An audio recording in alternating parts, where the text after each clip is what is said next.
Okay, welcome guys. I think that we are up and running. Everything looks to be okay. Hi Thor, how you going? Saying nice morning, nice day for fishing, ain't it? I don't know what you mean by that. Anyway, so but maybe it is. It's not here at the moment. It's 3 a.m. so it's sort of a bit too dark.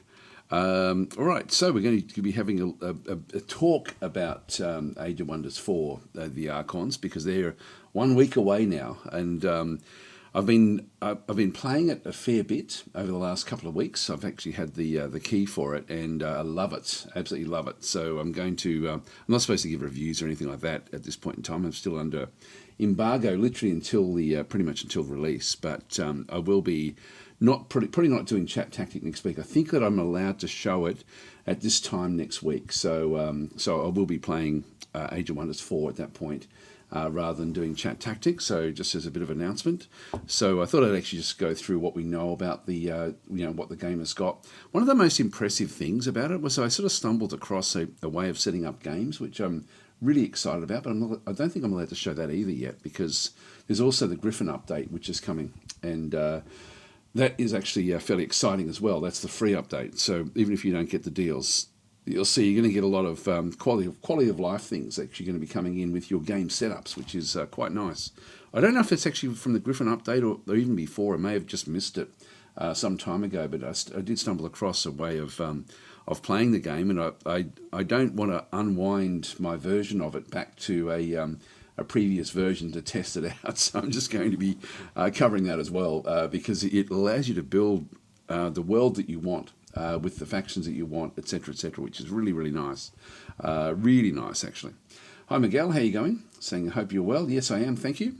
I've had the sort of, not the flu, but I've just had a croaky voice for the last month, I guess, which happens whenever I do get the flu. I had the flu for like a weekend, and then it sort of just hovers around. Thor was saying, what is the best DLC for Age of Wonders 4 so far? Oh, God, that's a hard one. They've all been pretty damn good, I've got to say. Like, they're really, that's a good question, actually. My mind immediately goes to Dragon Dawn. That was such a surprise packet, but I think it was because it was a surprise packet that it was that it seemed so impressive. I mean, you might have a look at that, actually. So, now I don't know whether... I think I'll start with Age of Wonders and then sort of work our way through, because there's not a lot I can actually show in terms of the actual... I can't open the game up. All we can have a look at is the information that's available to us. So we might just start to go through that. And that's probably a good question to go for. What is the best DLC so far? So Joe is then sort of saying, loving Age of Wonders 4. Hopefully they make Planetfall 2 with similar customization. I don't know, actually. It would be cool because...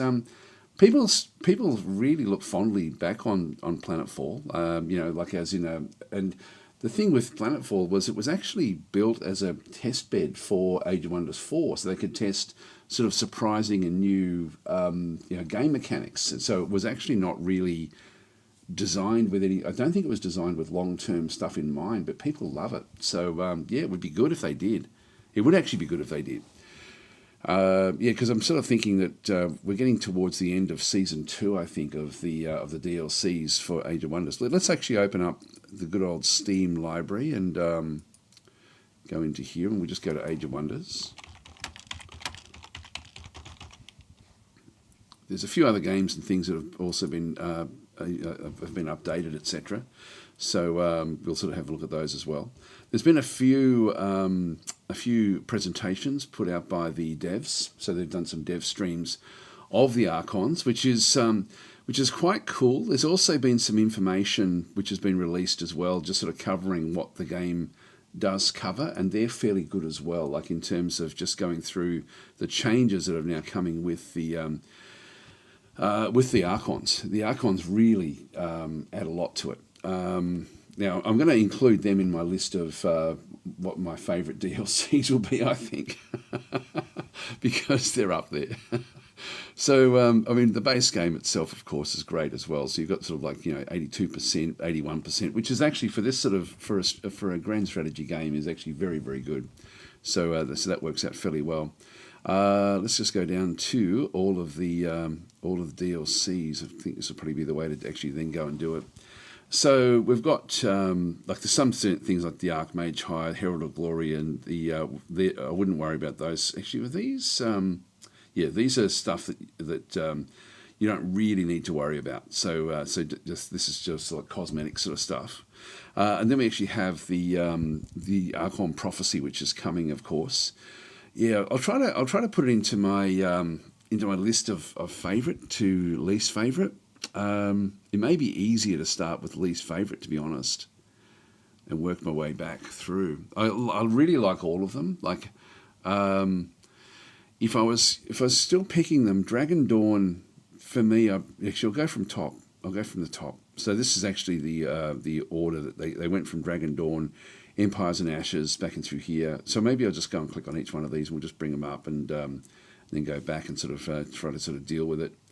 I wonder if I can turn these off so that they change the broadcast settings. No, can't do it there. I just prefer to keep that one turned off while we sort of do this sort of stuff. So this for me is still one of the high points. Like there was so much good stuff that came in with Dragon Dawn. What does it rate?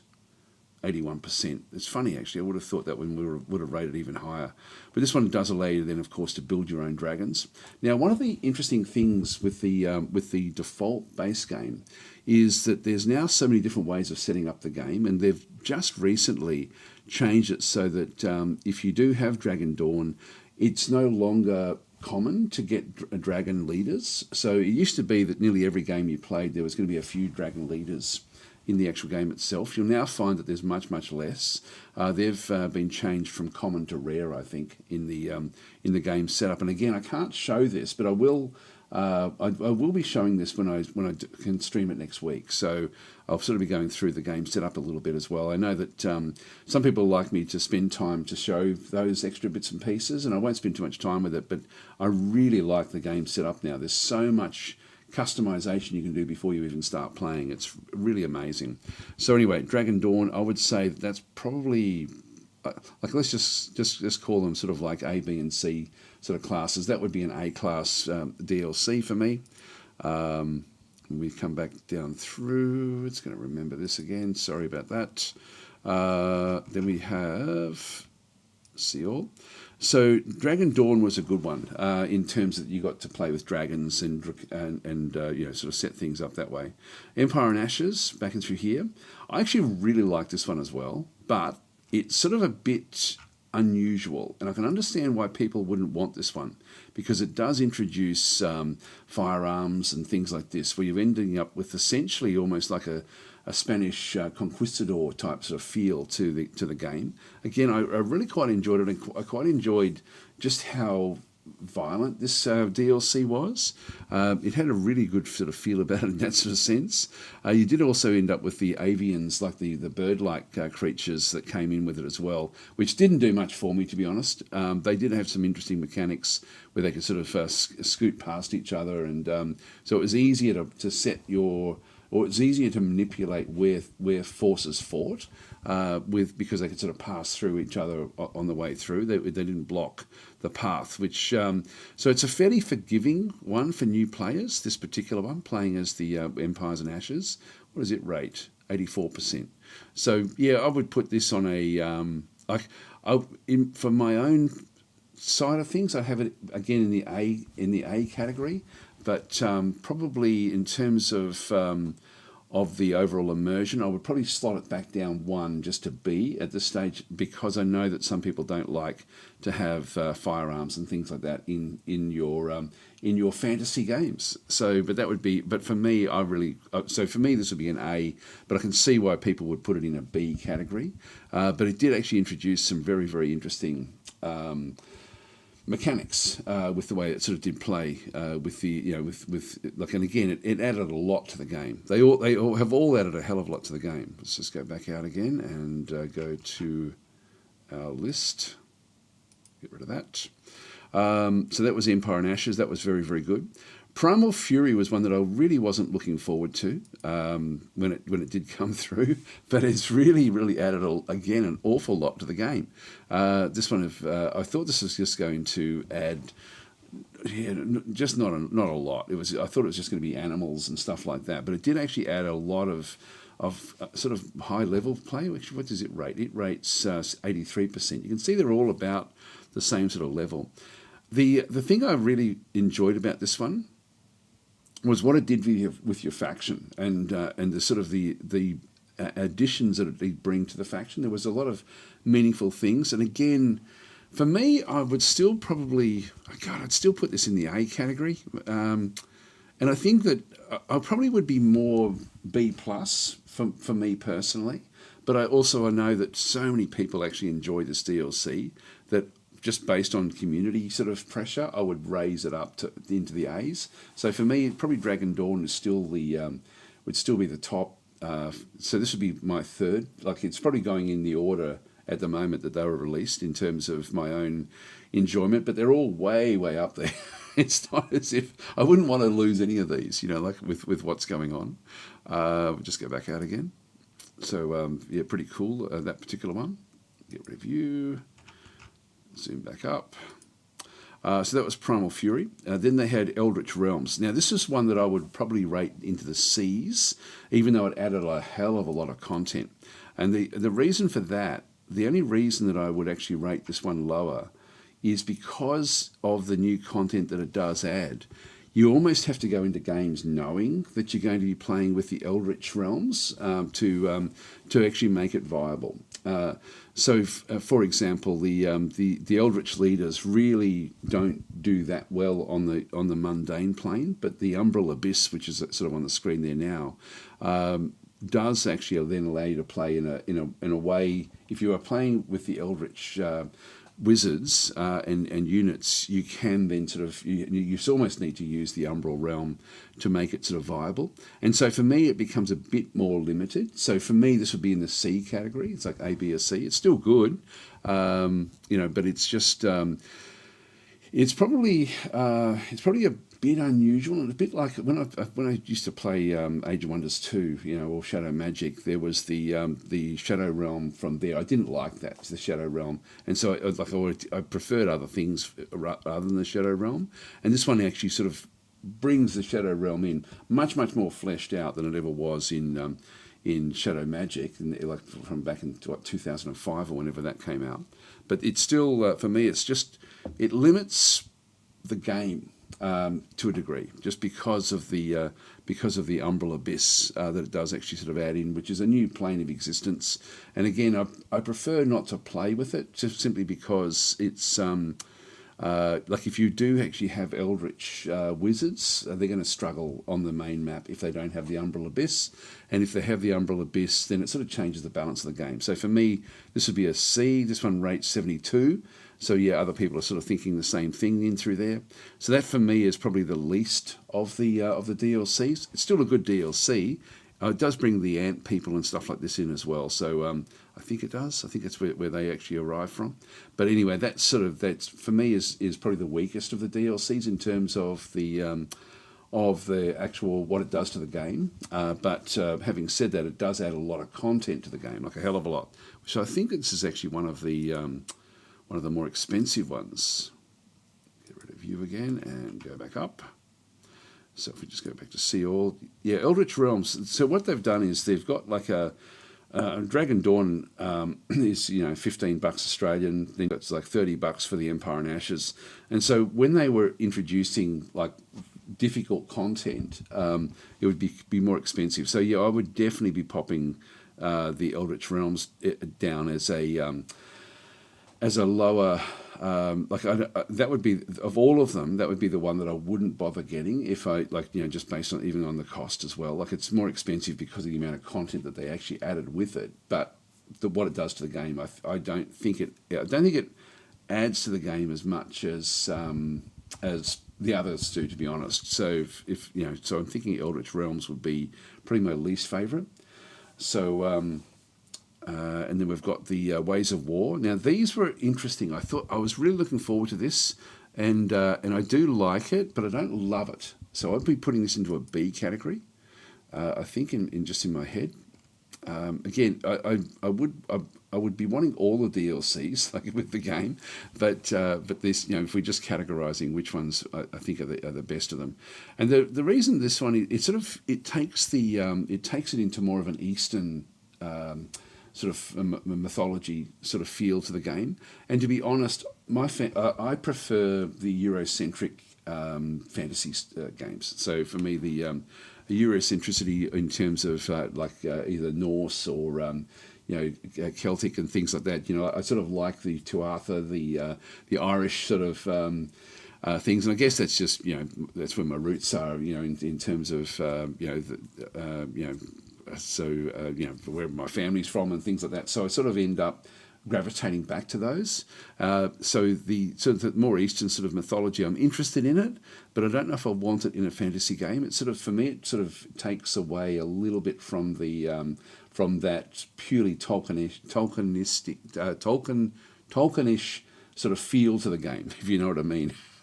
I know that Tolkien did actually have the Easterlings and the Southrons and stuff like that in his lore, but they didn't really do much in the Lord of the Rings or the Hobbit or anything like that. So I still prefer just those standard old fantasy tropes rather than new stuff. So I'd be putting this in a B category for myself. What does this one rate? This one rates 81%, so it's still up and around there for people, still in that sort of middle rung. Not middle rung, it's still in that high rung for what it does bring in.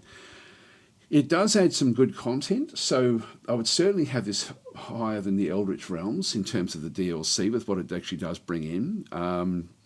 For me, it's sort of it does change a lot of the other DLCs as well. Like there was a dragon there, for example. I think it will change. It'll add stuff back into Dragon Dawn as well to make more Eastern type dragons, which again is pretty cool. But it's sort of more about the sort of like Japanese ghosts and things like not ghosts so much, but sort of Japanese goblins and ogres is more sort of the approach.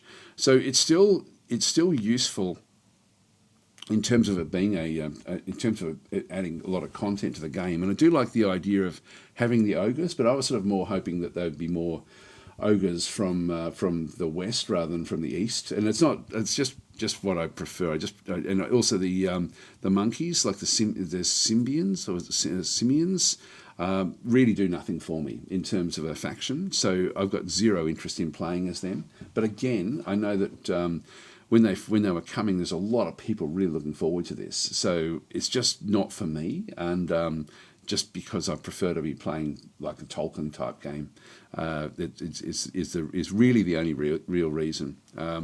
It's sort of, I'd be interested if the whole game was based on Eastern mythology. I'd be probably more interested in it. But for me, the base game is much more about Western mythology, and so I tend to gravitate that way. So for me, it's interesting. It's a good addition, but for me, it's a B, not an A.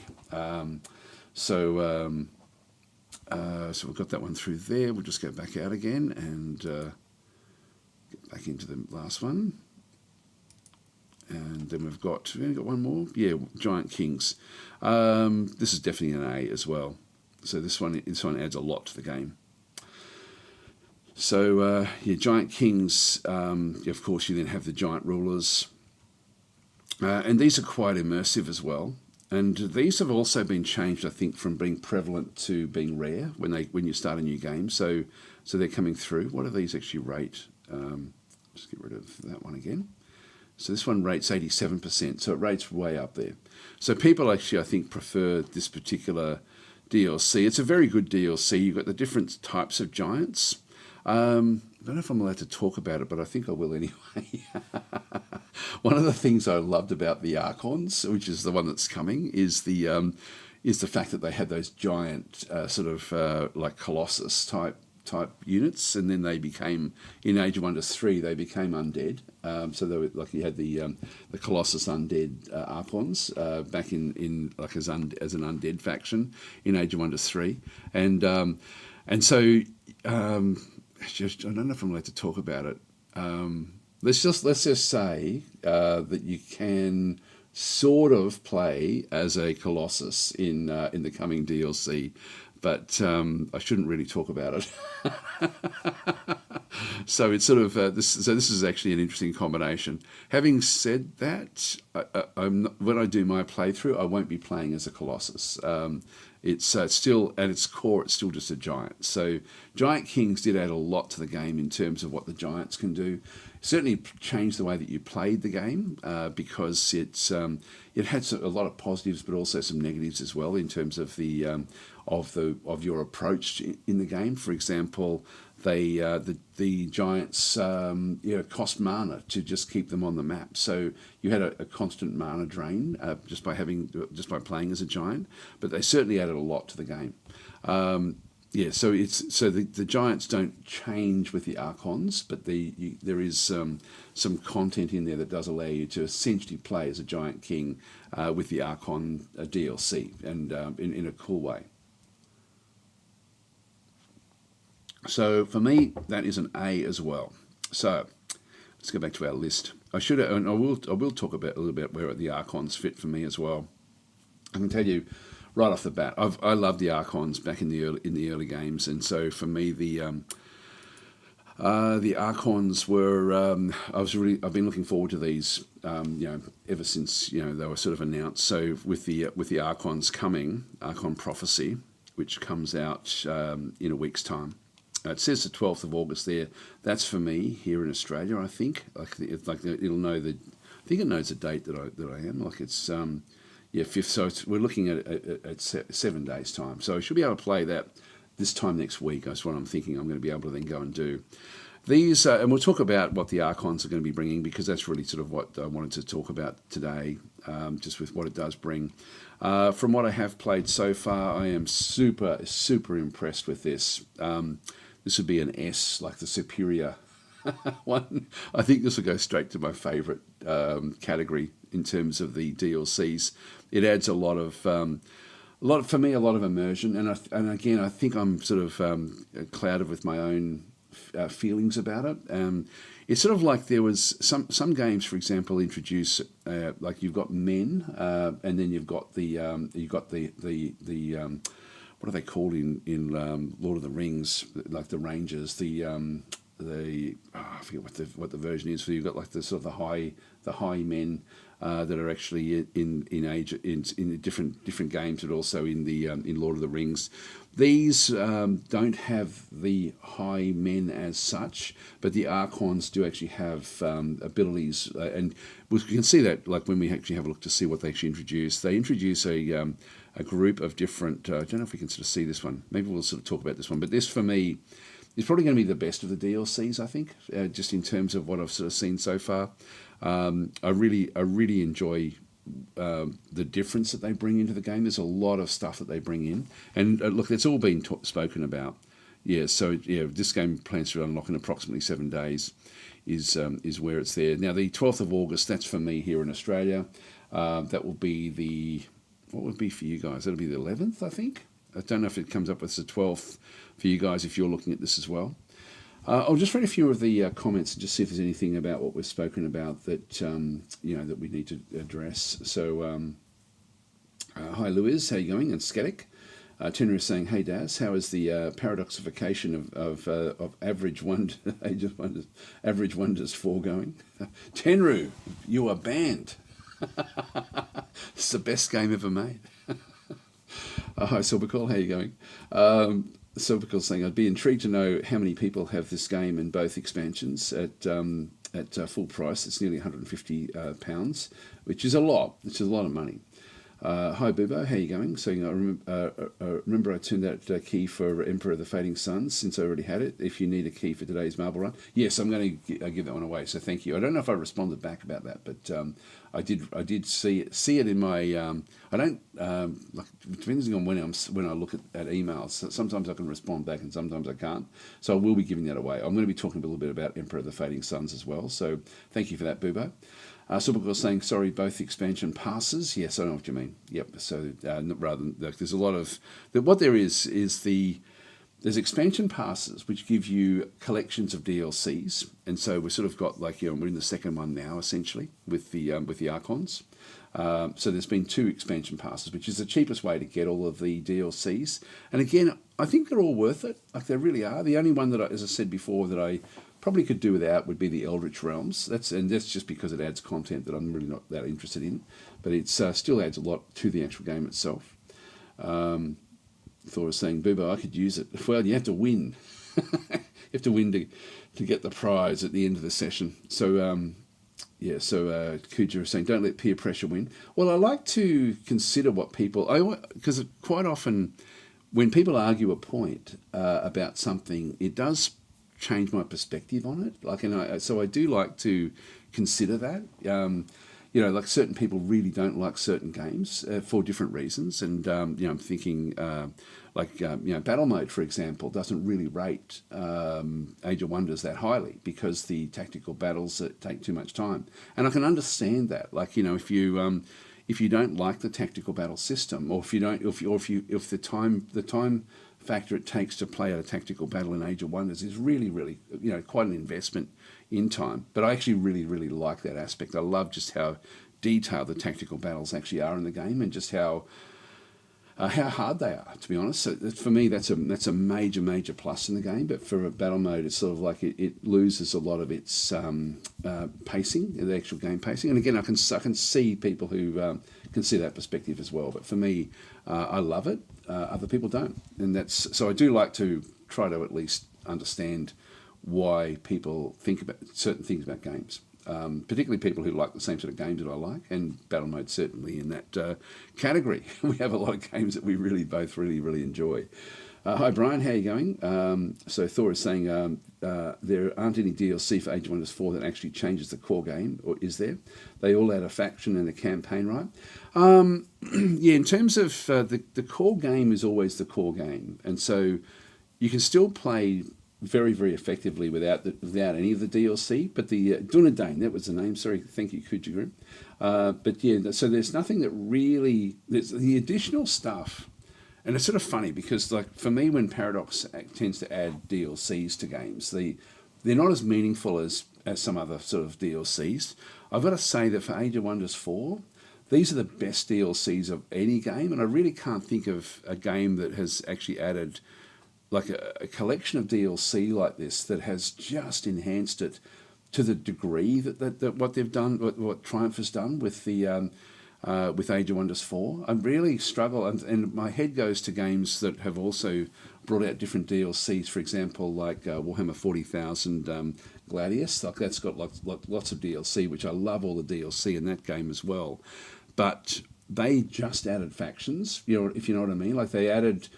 They didn't really sort of, and so when you say it didn't change the base game, it certainly has changed it much more than DLCs for Gladius, which changed just add factions. This does do more than just add factions. It adds tomes that you can then go and research. It adds it adds different sorts of units. It adds in, I think that the aspect of different units comes into the base game, in terms of, whether they're strong or can defend well. I think that you can always I don't know if there's any that come in purely. There may be some, but so there may be some of those. So there certainly are aspects that actually really do change the base game. And then, of course, you've got the additions in the actual world itself, where they add a lot of locations, for example, in the game, or they might add. So yes, it does change the base game. It doesn't just add factions. So if I was comparing the DLCs between Age of Wonders 4, which I love all of them, to all the DLCs for Gladius, which I also love, the Age of Wonders 4 way puts more content into the actual game itself than what Gladius would. I hope that makes sense. So that's sort of really where my head is with that one through there.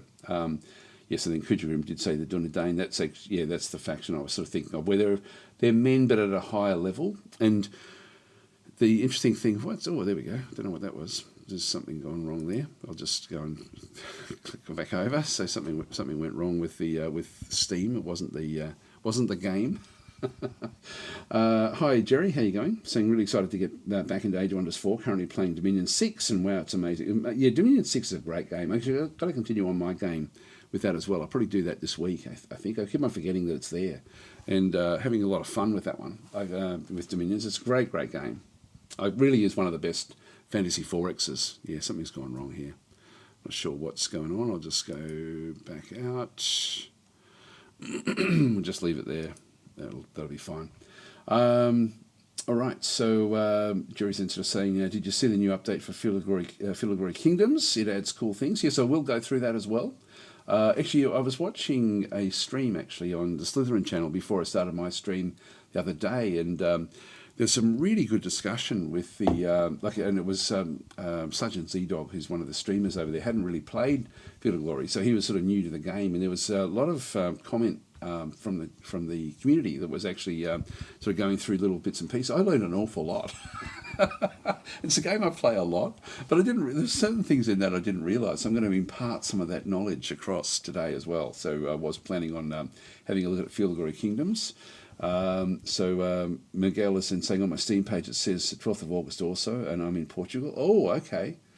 It says about 7 days. 4th of August. Actually, if that's the case, I may be able to play this on Monday. Yeah, it might be a day earlier for me, if that's the case, because so I might be able to play this not in 7 days, like not in a week's time, but in I might be able to play it for you guys on Sunday. But I'll have to see how I go. I will have to double check my timing. I do actually have an exact timing that I'm allowed to play it, so I will have to double check that one. And I have a little list of things that I'm allowed of when I'm allowed to release them, and I haven't actually put that one on my list on my desktop, but because it was one that I was just going to be, whatever happens, I'm going to be playing it as soon as I'm allowed to. So what did we get up to? We got Miguel saying, yeah, so that's okay. Then Sorbical saying, I always felt Age of Wonders 4 model was more of the Civ model for DLC. I don't know. I find it adds so much more than what Civ. I haven't played Civ for a long time, but that's something that I just really didn't really. I don't know. I think for me all the things that they add in when they do add them, they add a lot of stuff in when they make an addition. Hi Hugh David, how you going? Very excited for the Age of Wonders 4 Archon Prophecy DLC. Yes, no, it's going to be for me. It's probably going to be the top of them, actually, of all of them. And Dom UK is saying, "Hey Daz and chat." There we are. So hi back. By the way, my commiserations if any of you are from England this morning. It was this morning for me. What an exciting finish to that test match against India. I do want to give my commiserations. It's sort of like England is the arch enemy of Australia, like in terms of when you're playing nearly any sport actually, but cricket in particular. Like it's sort of like it goes back well over 100 years of rivalries. It's a bit like the America's Cup. America's Cup back in the day, like when America just couldn't lose it, and that was England with cricket is one of those sort of things for Australians love to hate them, and but I thought, geez, that was close. That was such an exciting finish. I didn't actually watch it live, but I did watch a summary of every ball bowled on the last day. It was very, very exciting. So down to the wire. In fact, there was the last batsman. So we were saying, don't talk to me about cricket. I just think, look, the thing I liked about it was the very last batter that came in had actually, I think he must have thrown his shoulder out or something like that previously, and he couldn't use his right hand. He's a right-handed batsman, and so he'd been practicing. He never had to face a ball, but he was there in a sling, basically running around, trying to score the winning runs, and it was quite good. I like that. I like that aspect of the game, I've got to say. Anyway, commiserations for those of you who do live in the UK. So I just saw the Dom UK in through there. So Dom UK is also saying, I've been loving your latest Disney Worlds 2 series. Been good. Yes, no, it was fun. I played that on the Slytherin channel actually this week as well, and that was good fun actually, just to go back in and play. Like we had a whole war, in the 2 hours there was a war that started and ended in that period. So there's a lot going on.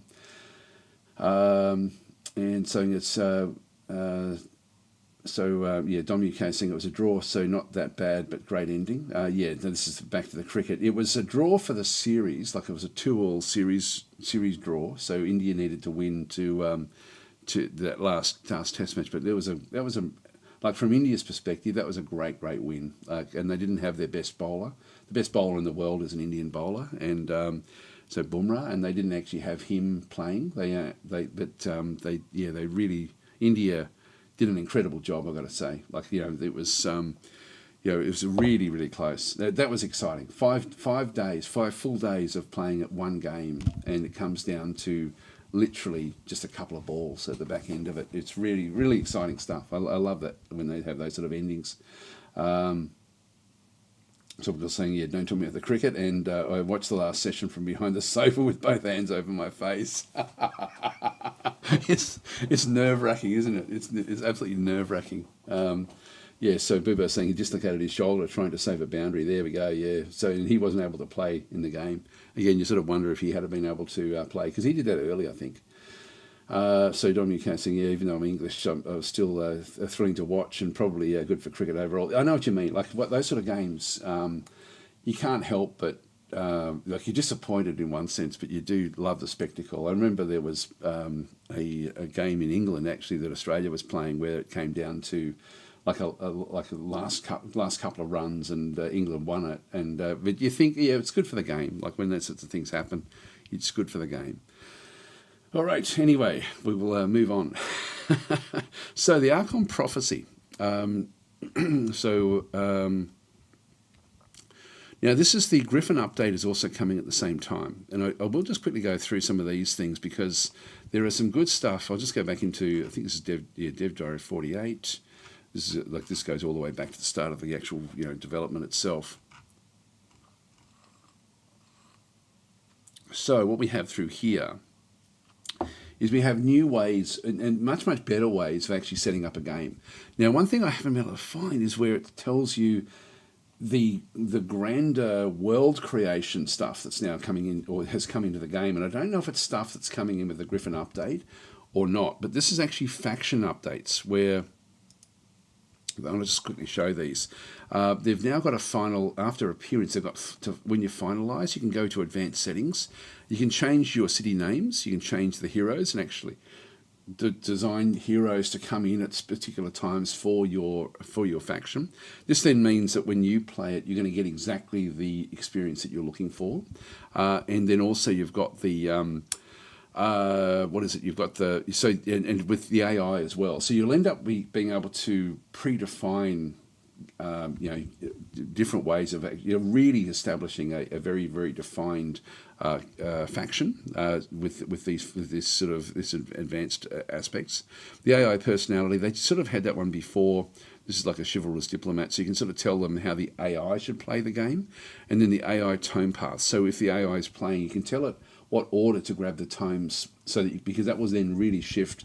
Like for example, you may want to have a faction that more goes into being like frost and a cryogenics type thing rather than going into necromancy, and so you can sort of set up those paths for the AI to follow as you go through, which again is very cool. It's just a nice way for you to be able to flesh out factions, particularly if the AI is then going to be playing them. So you can end up with not just the establishment of a group, but the actual progression of the group as well.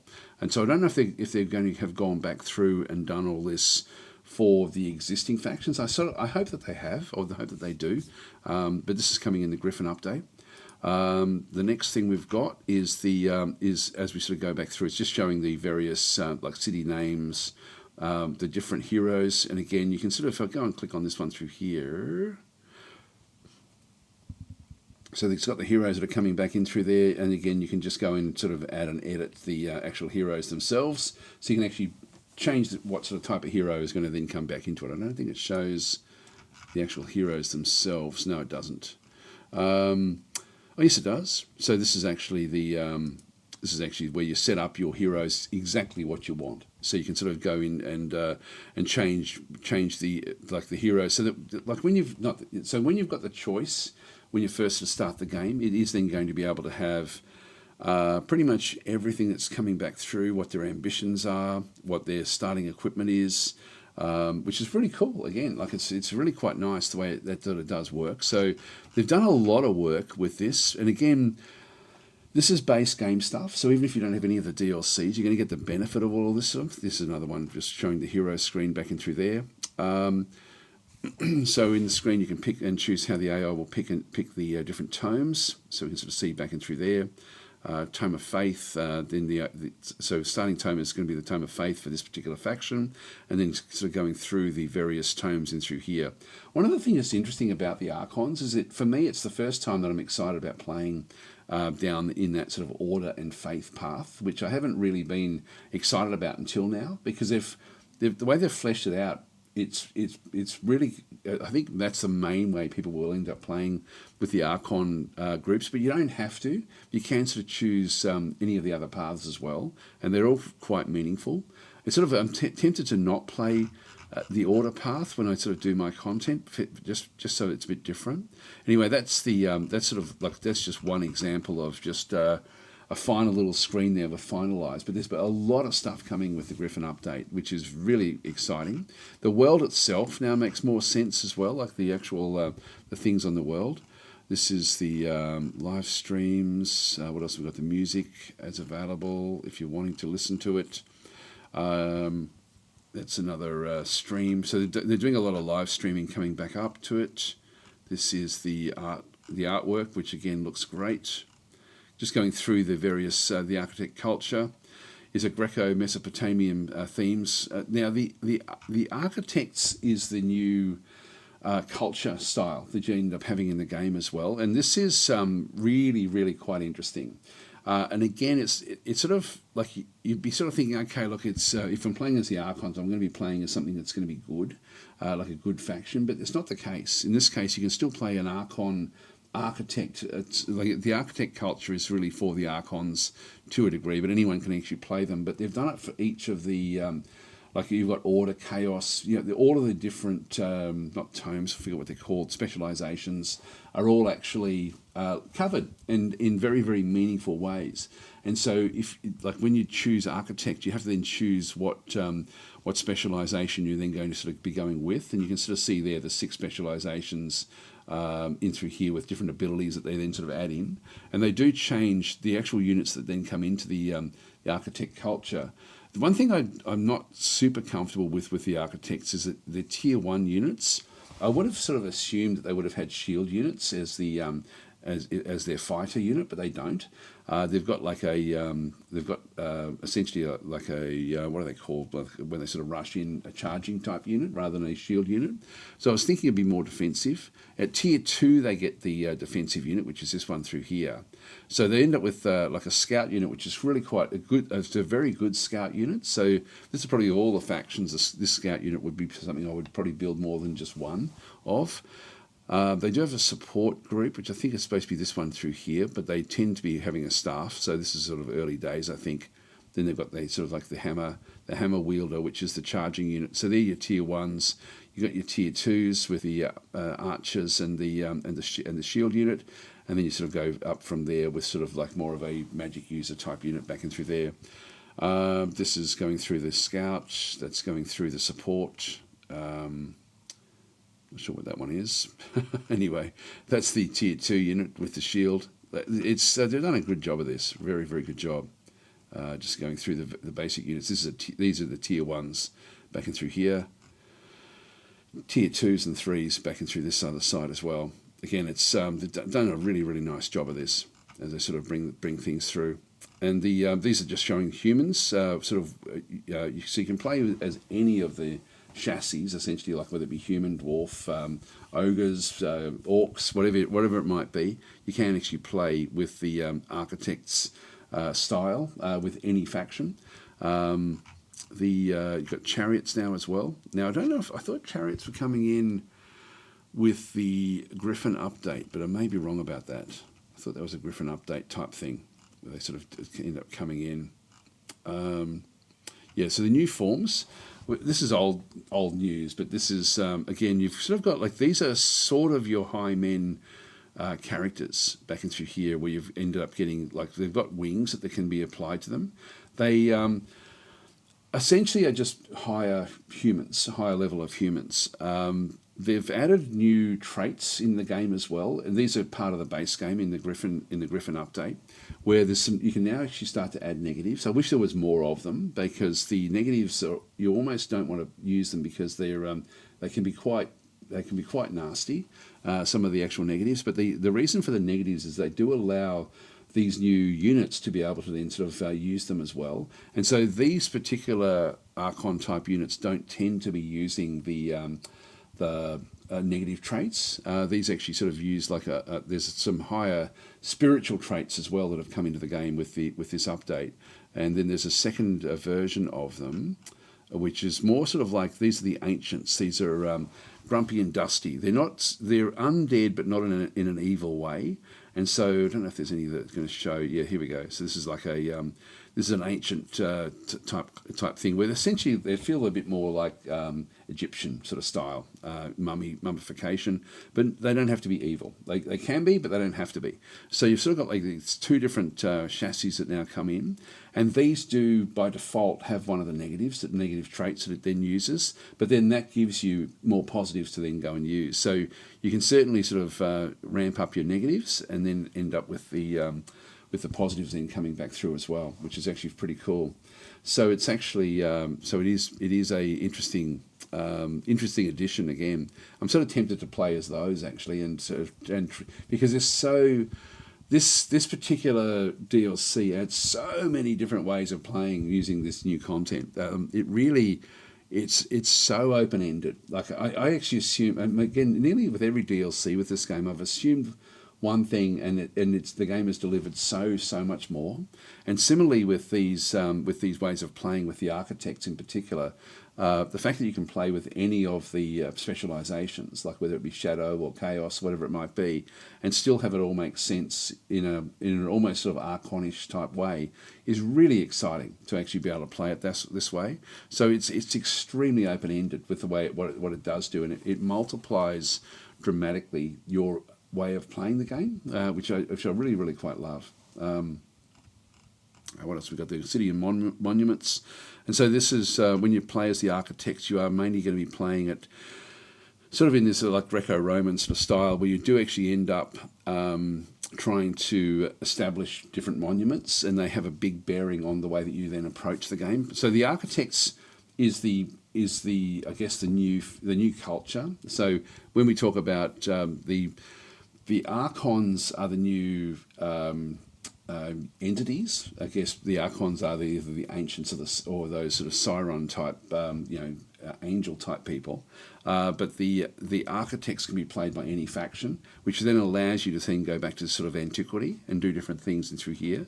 And so this is actually showing the temples that they can then go and build, or monument.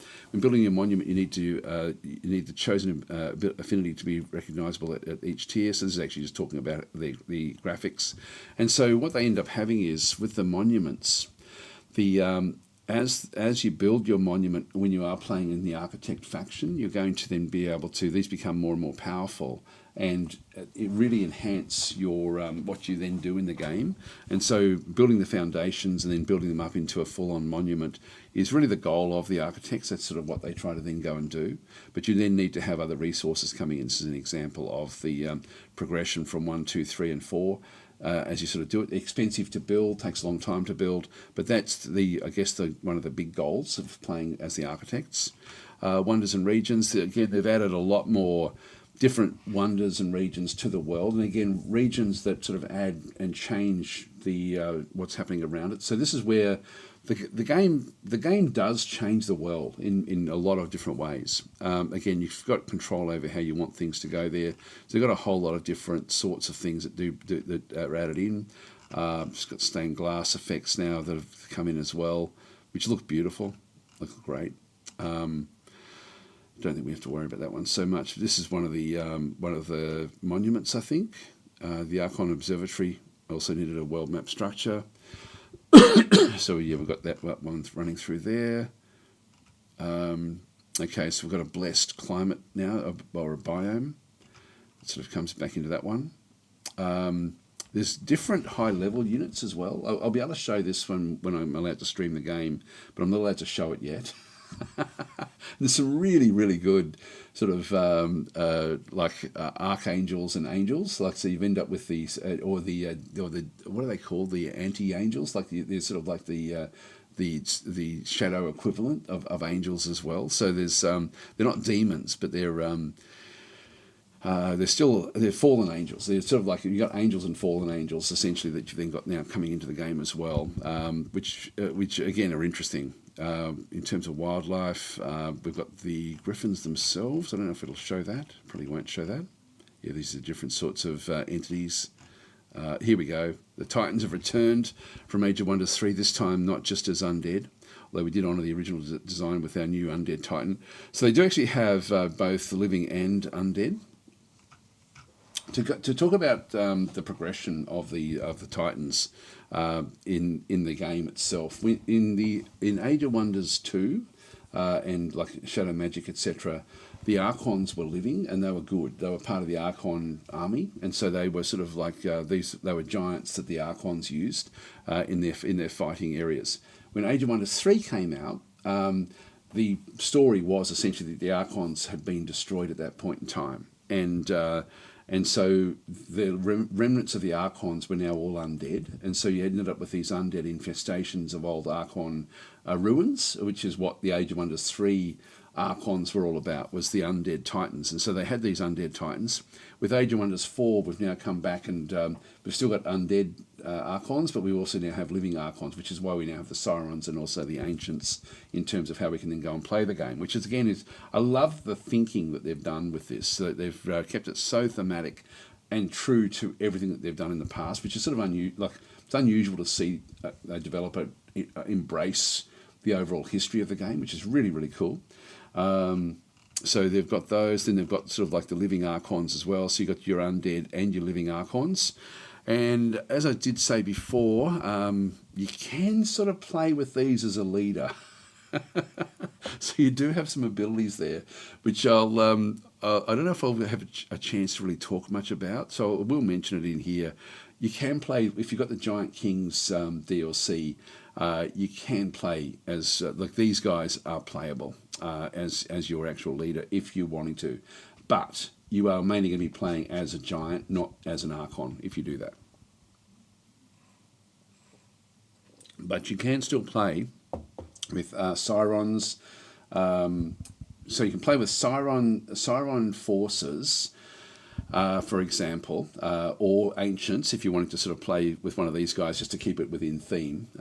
If you can play with Siren units using the Architect type, but with a Giant King leader dressed out as an Archon. So you can sort of still play thematically where one of these giant Titans ends up being your leader. But these are designed mainly for being just in game, so the new Titans in game. And then we have the actual, these angels and fallen angels type things. So we end up with the, God, they look good, don't they? They're just beautiful what they've done. Different tomes, new tomes coming in as well. The tomes, what do I think about those? I like them. I don't love them. But I don't love any of the tomes. There's no tome that I think, I've got to get that tome. There's always one or two good things when you get a tome, and then a lot of stuff that you don't really need. And it's the same with these as well. Some good stuff, but nothing much really that does come into it that you don't need. Again, looks great with what they've actually sort of done through here with the new tomes that are coming into the actual game itself. So an awful lot to like. Also, all of these spells need a new spell icons, so they've sort of got those running through. Now these are what are these? These are all the various. Are they spells or are they? Yeah, I'm not sure. I'm not sure if these are. Well, these are different symbols that you can then actually have for your units. Just go back down to where did we get to? Sorry, we're miles down in here. I won't click on those. Did we get past those? Yeah, we got past all of this. God, look, you get a sense of just how much there's coming in with this faction, that like with this DLC. There's just a hell of a lot coming in. Yeah, wildlife. Done all those. Yep, so we sort of got to those again, different effects coming back through. That's the spell icons. And actually, this is interesting as well. Like if you with the old game, we were feeling nostalgic with this expansion. Thus, the Age of Wonder 3 UI skin is also making a return for Archon Prophecy with an added lick of paint. So they've got. I don't know if it shows exactly where that is, but it's sort of like these effects up in the top through here, coming back in. I think these sorts of. This is the Archon Prophecy stuff. So where do we see that? It just sort of shows up a little bit in different ways of presenting the actual map itself. And again, it's just subconscious stuff. But you can tell the devs just love their game, which I love. I love that. In so many games, the passion that devs actually have for their own game is sometimes they don't have it, and so that's sort of why I do love looking at games where the devs are so into what they do. It's just awesome, and they do such a good job of this one. This one's interesting as well. So, a familiar face. So, speaking of returning, so is Anon. He too has gotten a visual update. In this case, he reflects his character through the passing of time. Anon is still recognisably clad in his iconic white robes and hood. His staff design is a blend between a walking stick and a Lady Justica scale. So we've got the scale in through there, representing tranquility and justice. So he is an ancient Archon. I don't know if we'll talk about his history. I think he's from Age of Wonders 2. Staff concept for Anon, this all begs the question, why is Anon returned? All I can tell you for now is that a prophecy is unfolding and that there are mighty trials and tribulations ahead. For more, you'll just have to play the story realms yourself. Now, this is actually, there's a little wink there. I won't be playing the story realms, even though the actual story realm that comes with this DLC does cover why he is in the game. I started playing it. I wanted to see if it had random content. This is one of the story realms that doesn't randomize the world. It actually has a preset world. And so I stopped sort of playing after a bit of time, after I just got a bit of a feel for what it did do. It had some mechanics in it which I really, really liked. So if you like curated worlds, you're going to love the world that they introduce for this one, which is sort of more the story of Anon, sort of with what he sort of brings back into the game. Again, I'd love to be able to just load it up and just show you the bits and pieces rather than just talking about them like this. Anyway, so he has come back, and he is your archetypical, sort of Archon. Really, he is sort of like the supreme Archon with his group as well. Okay, so this all begs the question, why, we've done that one itself. You've got these prophecy type things as well, which are part of the DLC. New journey waits, so there's a lot. Even though this is talking about the art, it actually really, it's a beautiful, beautiful addition.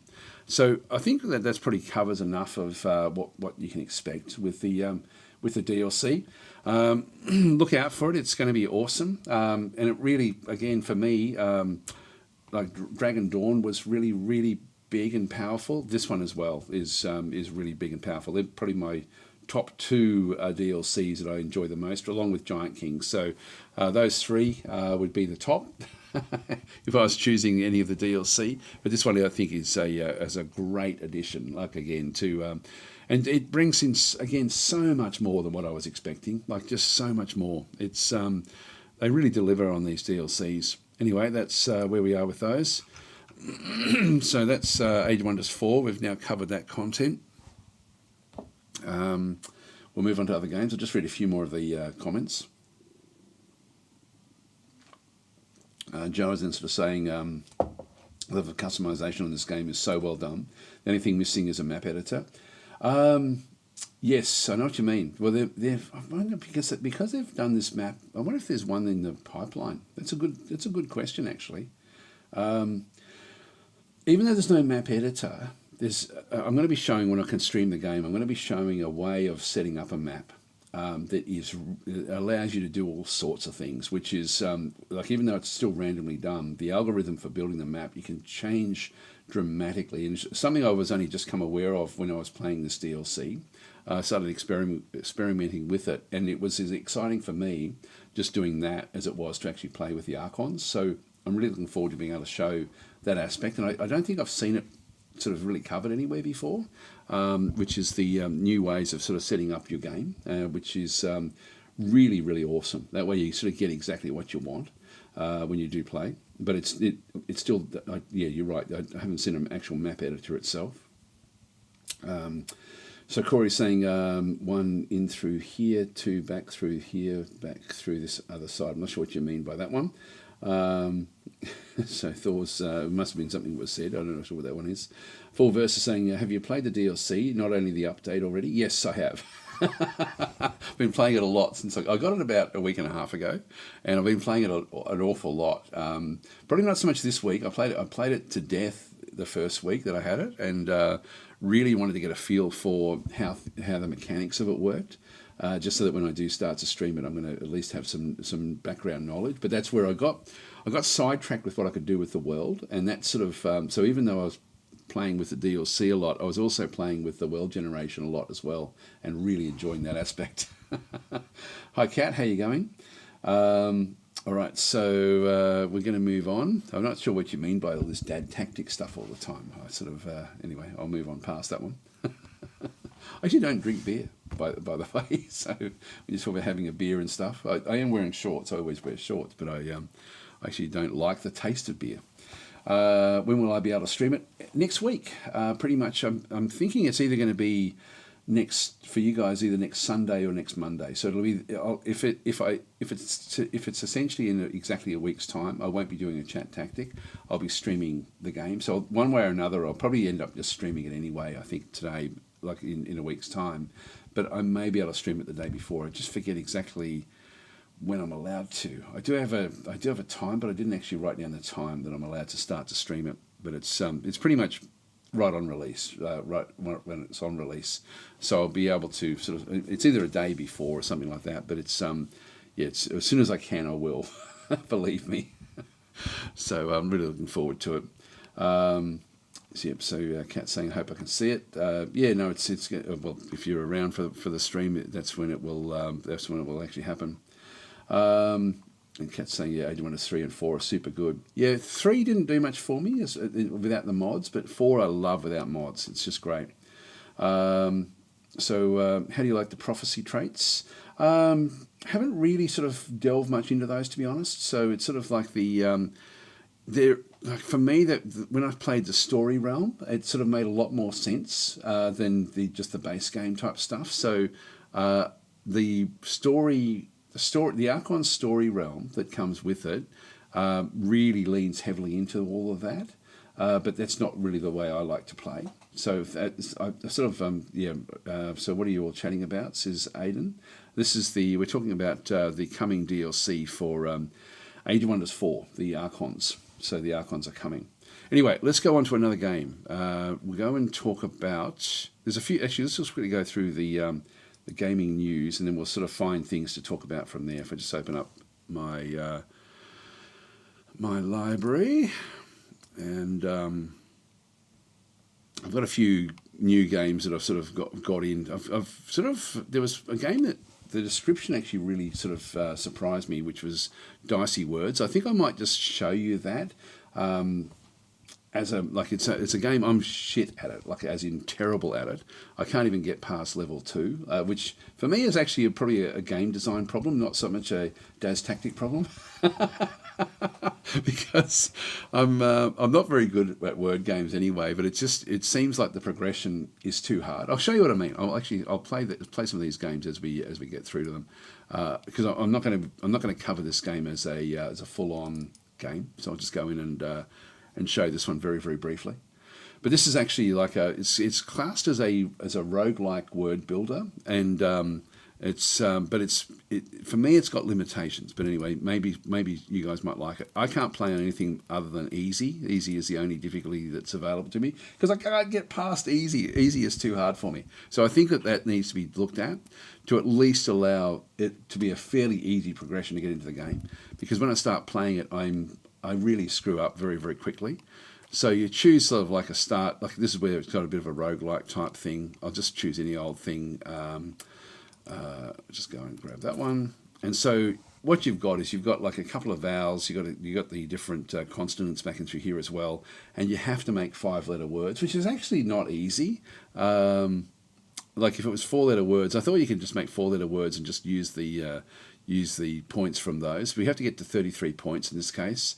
And again, I can't sort of see anything. Power, if we had an R, that would be okay. I can get rid of letters. Like I'm not going to be able to use J, I don't think. Meow. I'll just get, what other other one should I get rid of? I'll get rid of the M. Just see if we can get back to power. See if we can actually bring in an R. There we go. We got it. So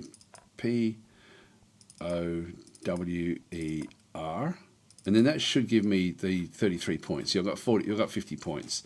So I get past round 1, and then from there I get some other bonuses. Like if I go to ink, I can then go and choose a letter. For example, E. I'm just going to raise the points I get for an E. So I'll just go and do that one. So next round. This is still this is current round 2, but we're still not having anything sort of too tricky. Bauer. But actually, I'll just do any old thing at this stage. So I've got to get to 95 now. I've got to 75, and I've got a couple of I've got a few turns here to go and do it. So comes. Just go with whatever I see at this point in time. So I've got 70 points there, which then takes me to the next level. So again, I just go and grab ink again. I'll just go and do it this way. I'll just go and grab the I, because I'm most likely going to be using that. So I'll just go next round. So it just adds the, so I now have 6 points for these. Now it goes from being like a fairly sort of fun game that you can just sort of build up your points to becoming incredibly difficult. I can't get past this round. This is blankety bill, so let us start blank. So we don't know. So what the hell? Like, how do I play this? It just becomes too hard. So I can't get past this round. I'm not sure what I do here. Yeah, I mean I've got no idea. Like, so anyway, I get very, very frustrated with the game at this stage. So it goes from being a game that I'm thinking, yeah, like it's not easy anyway. Actually, I'll just go back to the main menu. But it's sort of, some people may want to play it. For me, I'm finding it too hard to get past that next round. And it's random what it does do at that next round. Like sometimes it'll have like where the points you have to get would be like 300 points, and you just can't get there in time. It's just hard. It's a hard game. So it goes from being hard-ish to, like, because it's hard enough trying to think of 5-letter words, to being incredibly hard. So the progression is just not there for me. So anyway, that's I thought I'd just show it because I sort of did bring that one in. The other game actually, which I'm really I was going to do a live stream on this one, Warnament. This is some of you are going to love this game actually. So Dom, you can. So shouldn't you roll at that round, then play? Not sure. No, yeah, I don't know. I didn't come across that one with the question marks backing through that other side. And Eddie Ballgame saying recent Quasimorph video was superb. By the way, Against the Storm has had a couple of new updates. Yes, I've got to cover that as well. Actually, I've got that one. I was allowed to play that one a week ago. I haven't actually played the Against the Storm with the bats. That's new stuff in there. But yeah, Quasimorph is a great game. And that's just getting better and better. So I streamed that one yesterday. So Thor is saying, does Quasimorph still have a very long roadmap ahead of it? I don't know, actually. It's getting close to version 1. It's certainly got a lot of polish in it now. Like, it really is very, very good. Yeah, so I'm just not sure. And Lewis is saying, do you play any of the WDS games? I think that they're war games, but I can't think of which ones they actually are. So I'd have to say no. I may, but I don't know. I'm just not sure. I think I know WDS, but I'm not 100% sure about it.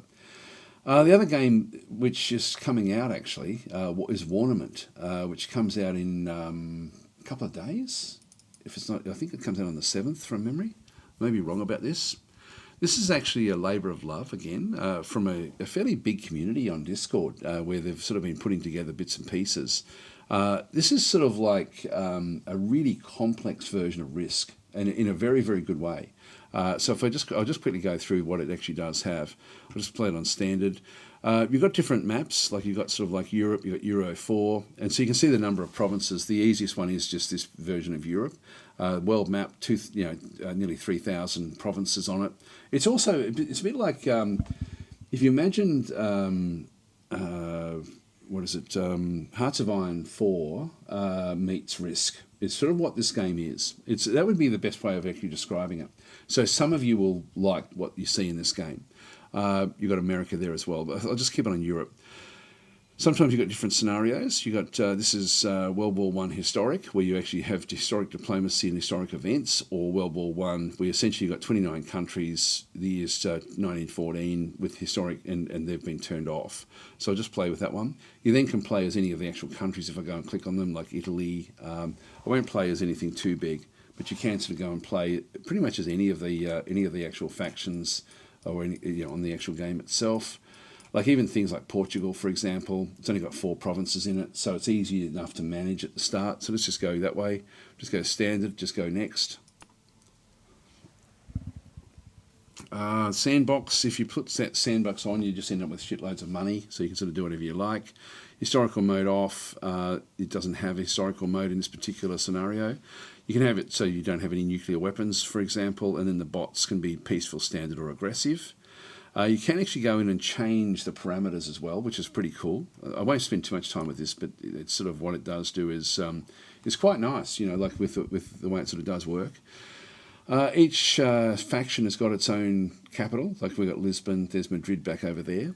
The way it works is that every location, if I go to Lisbon, you can see there's like a little icon down around Lisbon, which means that there's something that's already been built there. If I go into the small town aspect of Lisbon, we can then sort of see that there is actually that's then sort of showing that there's if we go to buildings, we already have a sawmill. So there's a sawmill already operating in Lisbon. And what this one does is it gives us 7 wood per turn.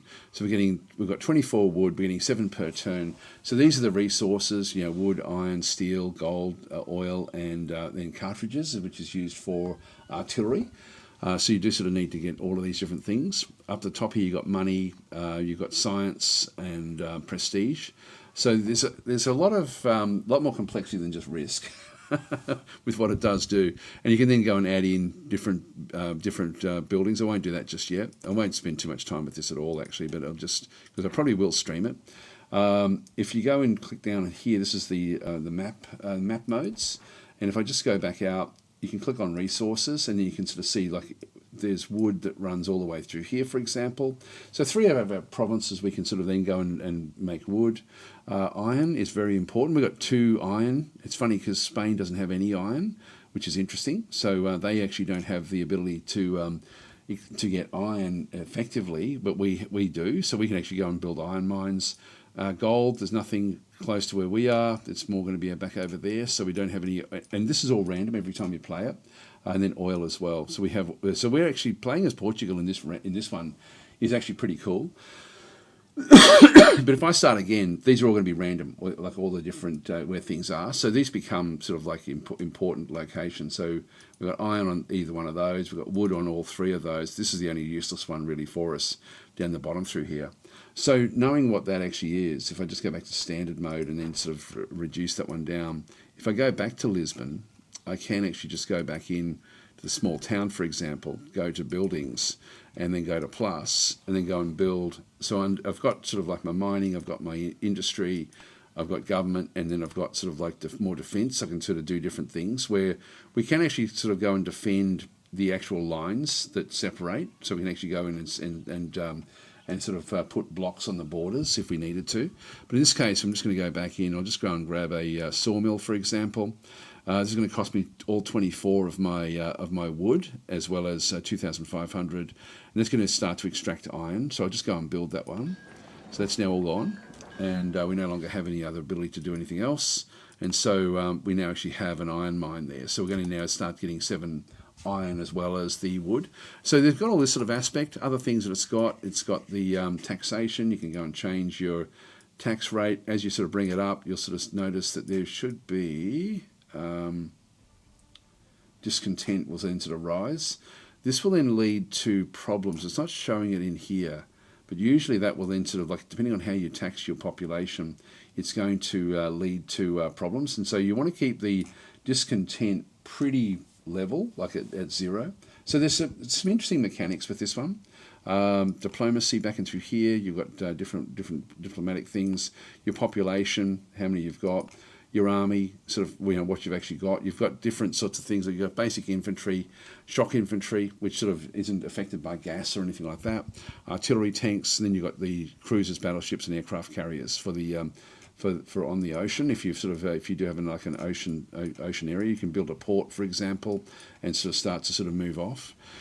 What else is there to talk about? This is the technology. So technology, again, you've got like different abilities as you start to sort of bring them through. So we're sort of in this level now, trying to sort of get the next bit in through there. Training camp, for example, would then allow us to then go and get the higher level shock infantry. So if I get the training camp, I can then start to make shock infantry, which are better fighters. So if I start the research there, that will then just slowly over time accrue. We're only getting 1 per turn. To change that one, I can build things like universities and stuff in the town. So there's it's got a nice little progression system that sort of does work, and it's not a long game to go and play. Like, there's a lot of stuff you can then go and do. Political institutions. This is pretty cool, actually. You can't zoom out with this one, but when you sort of start off, you've got a choice of 6 different, I guess, modes of government, and it may be that, for example, if we go to Spain and have a look at Spain and do this one down through here. We've got the, we're not seeing what we end up having through here. It's -15 at the moment. I'm not seeing what Spain has got. Let's just wait and see what they do. I'll just, and then we've got the leaderboard back through there. So we're coming 13th at this stage with the way it sort of does work. If I just go next, I'll just let the game run forward and just see if Spain changes. Nope. Let's go next again.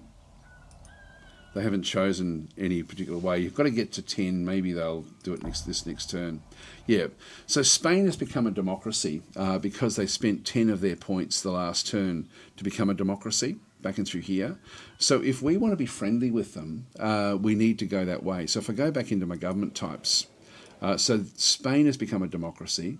And if we go and click on democracy, you can create vassals from capital of defeated country. So the political decision is technology wins. And this would then sort of make them more friendly towards us as well. We've got freedom of speech, where we end up getting extra science. So we sort of end up with going more science if we head in that road. If we go sort of like something different, like fascism or something like this, we're then going to start to grate against the democracies.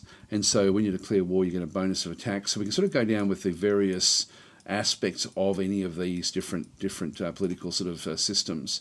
Monarchy, for example. So these would then cause problems. But if I go for democracy and just go to open, I've now spent that one as well. And what's going to happen there is I then start to get different decisions that I can then go and make. And so we've got I've got protectionism is the only one I can actually sort of really do at this stage. Some of these will cost me these star points. But that will then mean that Spain, see how Spain has gone from -14 to +1. So I can now start to talk with them and say, let's try to sign a non-aggression pact. So that would then sort of take us to +15. Will they do it? No, they won't. Yep, they refused our offer. So we need to be friendlier with them. So we've got diplomacy. It's fairly simple the way it does work. But it's a fun little game. And then with the actual units themselves, you literally, all you're doing is just getting a big collection, like in Risk, of armies, and then just right-clicking on another location with your army, and it will then just move across. So it's a nice little game. I thought I'd just sort of show that one as well. I don't know if I'll cover this one in any real big way.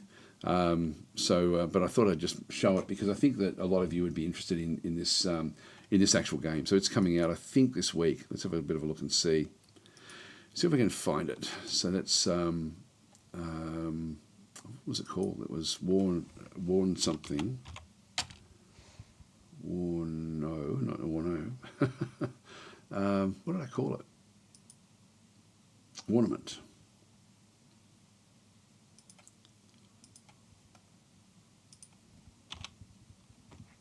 it is, Warnament. I think the demo is actually currently out as well. Yeah, 8th of August is from when it's like, so it's 7th of August for you guys. So it's on its way, and it looks good. And so there is actually a demo there you can download if you're wanting to sort of have a bit of a play with it. Yeah, so it unlocks in a couple of days' time. I don't know if I'm going to cover that one, but it was something that I was impressed when I looked at it and sort of saw what you could do in the game. It was actually looked very, very good. And depending on your what you choose to do politically, it really has a big impact on the game itself. So yeah, it's an interesting game. So look out for that one. I think, as I said before, I think a lot of you will like this a lot. So anyway, that's Warnament. Just go back to my Steam library. I'm just going to grab myself a drink of water. Be right back.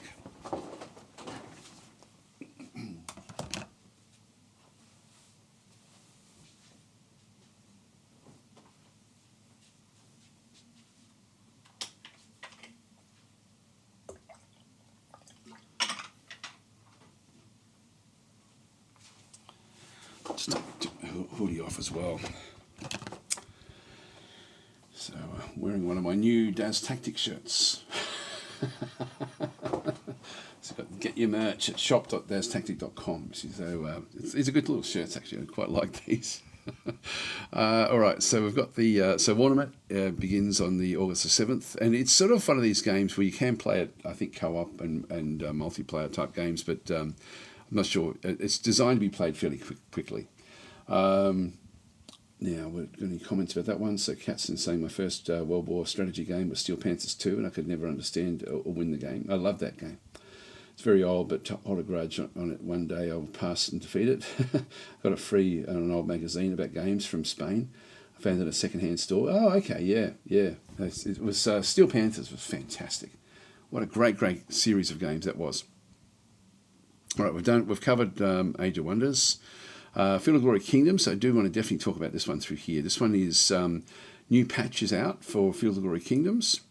So, yeah, so just it's not dramatic what's been added into it, but again, it's just little quality of life things being added and sort of tweaked all the way along.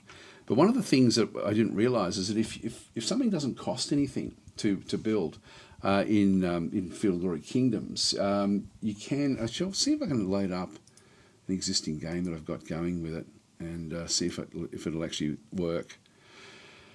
Field of Glory Kingdoms, back in through here. So yeah, this was Sev, who often watches the content, actually had mentioned this in game, and I thought, yeah, that's a really good tip. There we are. Actually, when did this next one come out? Yeah, the one below that one was in July. So yeah, just this is sort of like the latest of the updates in through here. May not have anything loaded, but I'll see how we go. So let's go to load. Yeah, I'll just play this one.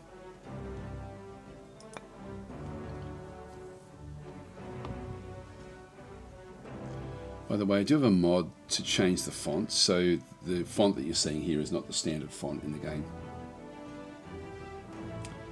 It's my mod, which I think is available on. I don't know if it's on the. I don't know if there's a Steam Workshop actually, or if that's through my my coffee.com page. I can't remember now where I put it. I don't know if there's a Steam library for it, a workshop. Yeah, I'm not sure. Anyway. All right, so if I just go back in, looks like I haven't really done too much with this one. But if I go into like one of the areas to build, actually, if I just go back to the region, and yeah, we're building something in all of those. Yeah, we're building something everywhere. Yeah, so look, what it was if you actually sort of come back in and choosing this one here. Now, what this one does is I've got like 8 authority in this particular game. And I'm building, at the moment, I'm actually building a common cemetery, so I wouldn't actually change that one. But what the tip was is that when you come down for a new building in the game, even though I don't like choosing these because it tends to cost like one of your authority. So if I go and click on this particular, go to the building of your choice, If you look for a green outline, it means it's not going to cost you any authority, and it's going to be built and also not take up any infrastructure. So if I go into different areas, just see if there's any actually that are in there. And no, we don't have any. Quite often there'll be little things you can sort of build in these. So if you don't have anything you really want to be building, you can actually go and do that. I'll just go to one of the other areas and just see if we can find something that's going to then sort of do this one here. So it was nothing green in through there. Sometimes roads, for example, and so it won't cost you authority to do it. Here we go. Look, we've got 4 of them that are all got the green outline. And so so if I go and choose one of these, I've got Peasants Roundup, I've got the Protected Settlements, the Discrete Hamlet, and the Closed Settlement. So I can actually go and choose one of these because it's got the green border. And if I go and click on that one, it's not going to take any authority to go and build that one. And so I'm going to get it pretty quickly. And so it will actually then sort of, so I can sort of really manufacture and build like different things, you know, when I don't have something that I really, really want, I can then go and do it that way. And I didn't realize you could do that one and not have it actually impact your authority. So for me, that was pretty exciting actually to be able to go and do that. So that was something I didn't realize that was actually something you could do, which was a very, very good little tip. Yeah. So anyway, that was it was interesting to sort of watch you know, somebody else play it, but also to sort of look at that sort of comment. So that's a really, really, really good tip, that one there, if you're playing the game. I thought I was saying I'd given up on Field of Glory. It's way too obtuse and opaque for me. Yeah, I know what you mean. I do know what you mean. Like, it's sort of one of those games where there's a degree of non-immersion in it. Where it becomes, it's sort of funny because if you struggle past it, it's actually really, really, really quite immersive. But there's some barriers to that immersion when you first start playing it. I know exactly what you're talking about. So yeah, it's sort of one of those things. It's interesting that when people say those sorts of things, because I always think, when if I stream the game, how can I present the game to make it so that that's not a problem? And to be honest, I really don't have something clear in my head as to how to go about that. Other games, for example, like Distant Worlds, I know what I need to say to help people actually get started in those sort of games. But Field of Glory Kingdoms is one of those games where I just haven't really found the sweet spot of how to actually go and do that one. Okay, so Kat's saying, how similar is it to Crusader Kings 2? It's very different. This game is much more about managing the, it's much more meta than micro, whereas Crusader Kings is more about micro in terms of being inside your castle, and so you're sort of managing it from your castle. And so this is much more combat oriented. The tactical battle system you can actually export back out into Field of Glory Medieval if you've got Field of Glory 2 Medieval. So if you've got that game, you can play the battles out in a tactical sense, which is actually really, really cool. The detail of what you can then build up with your economy and construction is so much more detailed in this game than Crusader Kings. As I said, Crusader Kings is more about managing your family, whereas this game is more about managing a kingdom. So that's really what this one's about. The scope of the games is probably the same in terms of the sort of areas that they tend to sort of cover now. Like there's sort of, this one does cover a big swathe all the way from India all the way across, up into the Nordic areas. So there's a lot of territory, and down into Africa as well. So it does cover like a massive area now in the actual game itself. But the mechanics in this game, Agiod, the developer of the game, really put a lot of effort into trying to find ways to... they don't dumb things down at all, but what they do is they try to find abstraction, and the abstraction can get in a little bit in the way of the immersion. They still have, for example, you can still go into your this is as close to Crusader Kings that you get, essentially is essentially your family and also your court. So you sort of have like some courtiers that you can make use of, and there is intrigue a little bit. Like there's some of these don't like us, and so we have to manage them as well. We have to be careful. There can still be rebellions, but it's nowhere near as involved as Crusader Kings in that sort of sense. So Crusader Kings is very, very different. Like it doesn't play like this at all. So this is a sort of really cut down version of what you play with Crusader Kings in here, whereas the actual the actual mechanics around the rest of the game are so much more involved than Crusader Kings. So it's sort of like the Crusader Kings balances on the role play aspect. This game balances more on the strategic / tactical aspect as well, in terms of as a strategy game. So yeah, horses for courses, I guess, but it's not as graphically nice as the as Crusader Kings, because it's got a much smaller team that sort of work on it. But yeah, it is a bit different. Sort of saying, yeah, a degree of non-immersion. There we are. Yeah, no, that's pretty. It's sort of, I think that's what it is, isn't it? There's a barrier to the immersion in this game. When you start playing it, it's sort of like I love the game. I absolutely love it. But there is a bit of a like if I go and start a new game as an example, like if I just go back out, and we just go. Oh, hang on, where did we go? Turn to the main menu. So yeah, if with the fonts I'm using, I found some of the fonts that they used were just hard to read because they were sort of using like a serif font. So I changed it to a sans serif just to make it so that it was easier for me to read. But yeah, if you go into like you got scenarios back in through here, the game is designed to be played at a fairly fast pace as well. Like it's actually been designed that way, so it doesn't get bogged down. And Crusader Kings is real time. This is turn based, or it's a WeGo game. This one, and so you've got different things. You've got like a tutorial in through there as well. And again, the tutorial is fine, but it's not fantastic. El Cid, you're playing in just Spain. You've then got things like the Grand Campaign, starting in 1054. One of the problems I have with the game is that you don't have a real lot of starts that are late. Like the Fall of the Angevins essentially is sort of like in the high Middle Ages, whereas a lot of the other ones, in Alexander Nevsky is another one. These are part of the DLC that came out.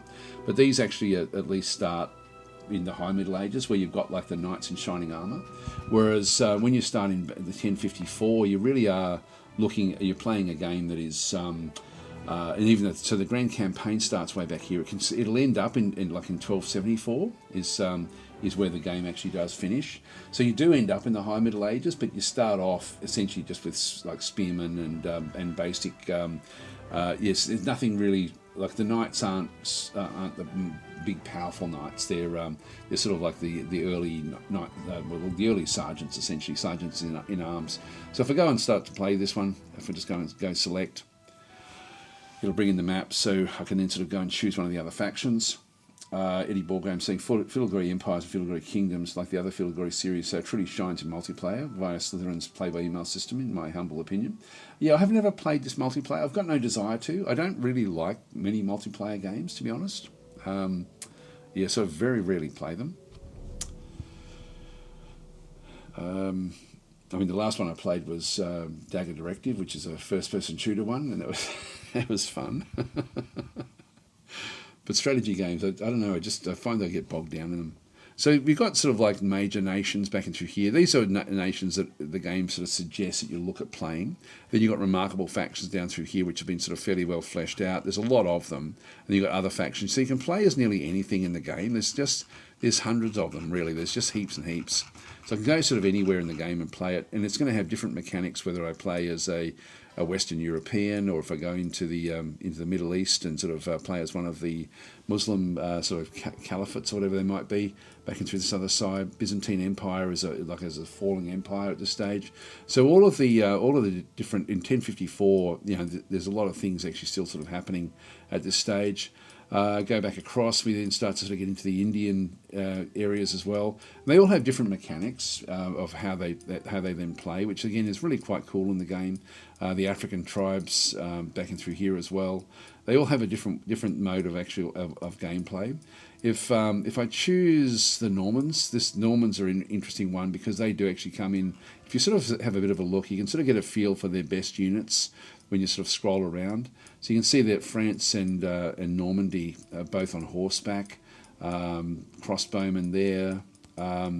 Huskars back in through here with their axes. So these are sort of like still from the end of the Viking era. The Viking era is still very, very prominent in England at this stage. So that, yeah, they've got more of their sort of Huskar type units all the way up through England. So heavy Viking sort of aspect to it. Wales is more skirmisher type in through here. Yeah, more Viking sort of style.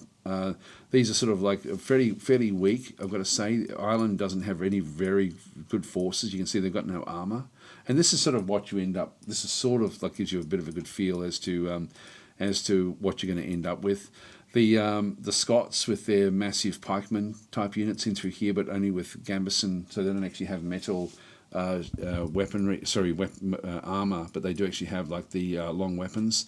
And so if I go and so for example, if I chose Scotland as a to play it as, if I go and choose it, and you can see that the ruler is Macbeth, the Red King, which is historically accurate. So they start off historically accurate. If I just go and click on OK, I won't play this one for too long, but just give you a bit of a feel for the game. It gives you important information about about how to play the game. The hardest thing is the first turn in the game, and then once you sort of get started, you pretty much can then sort of rattle forward. It's just what you end up doing in that first turn, like, you know, what direction you're going to then sort of take things. So all the AI now, all around the world, has now figured out their next turn. So everyone has you plan your turn, then it's a WeGo system. So I won't spend too long on this one through here. This one just goes through different things you can then go and do.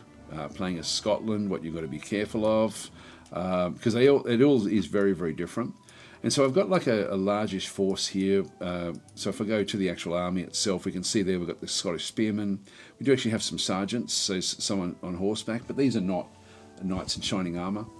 We do actually have some light archers and some peasant militia as well. So our army is relatively large with what we end up having.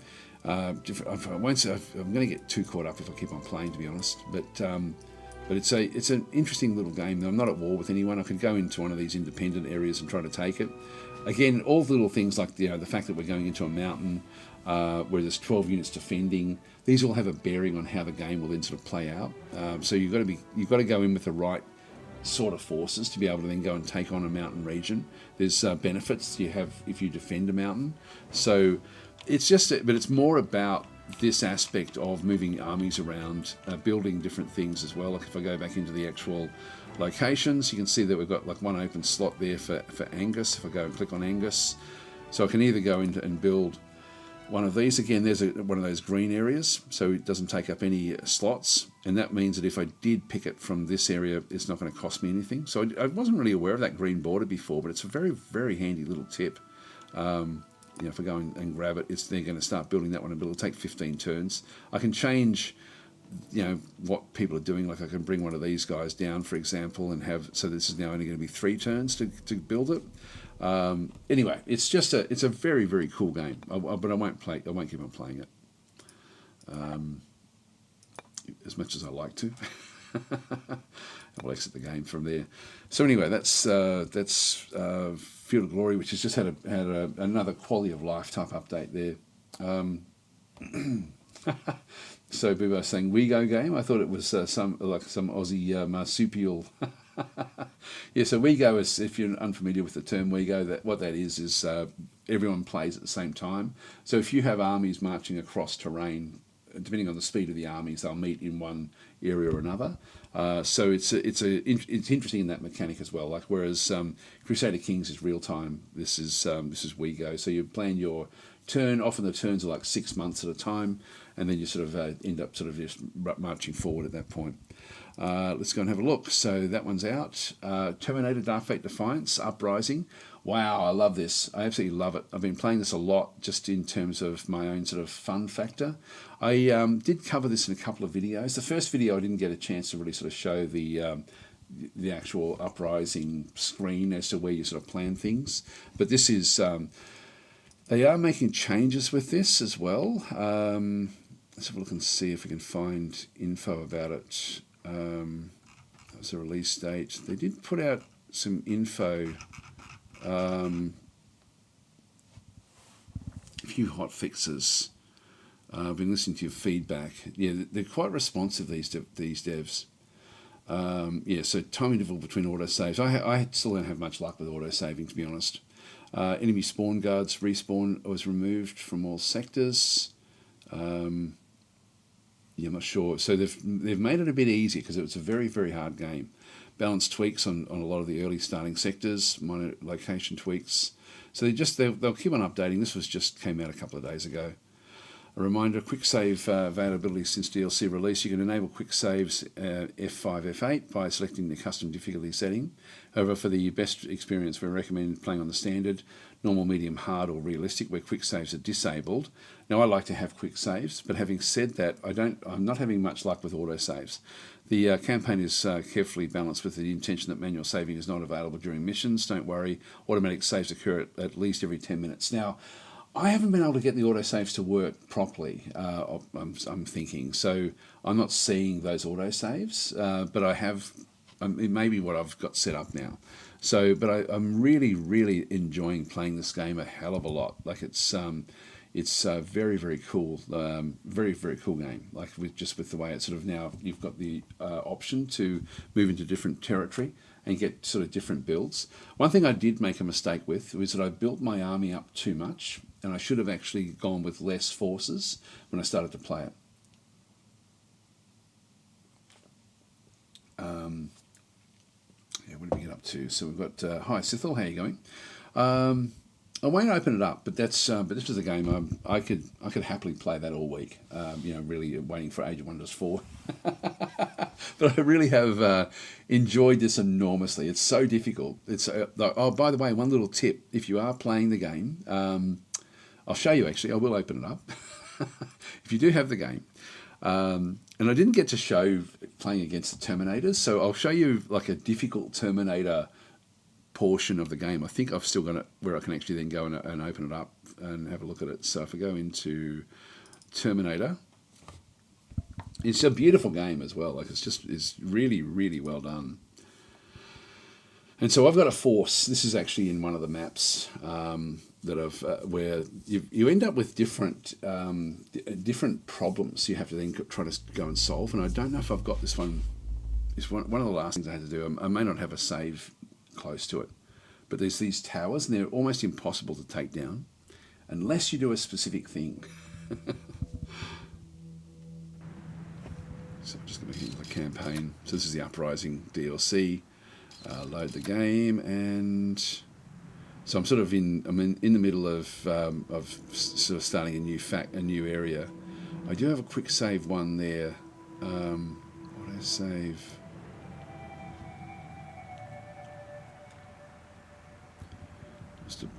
This one's there. She does have this one here now. I might just see if that's... Yeah, that was just beforehand. That was afterwards, I think. I'll just try this one and see if this one actually does show the tower.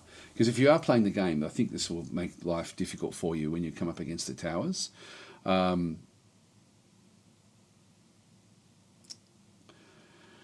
So here's a Terminator and it's so confused and there isn't a Warhammer 40,000 game on screen. This is the Terminator movie style thing with Skynet and stuff like that, which I think it was Skynet. Wasn't that the AI that ended up? It's sort of funny. It's so close to reality now. Like this whole stuff with the way AI is sort of dominating different things. But this is just such a good game. I'll just see. I may have gone past the point. Yeah, I think I'm. Oh, here we go.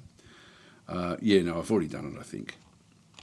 Yeah, so there's these towers blocks here. This is a Terminator tower, which I've destroyed that one, so that's no longer a problem. There's a group of homunoculi, which are the Terminator units inside this building, which I have to then go and clear.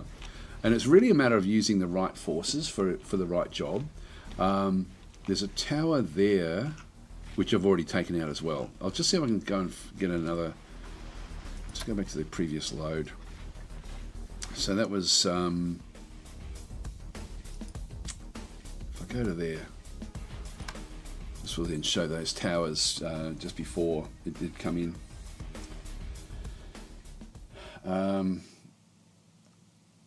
Yes, this is saying I'm also distrustful of autosaves. Yes, Skynet in the original, there we are, yes. But in this game it's Legion, yes. It's called Legion in the game, that's right. Yeah, you are right.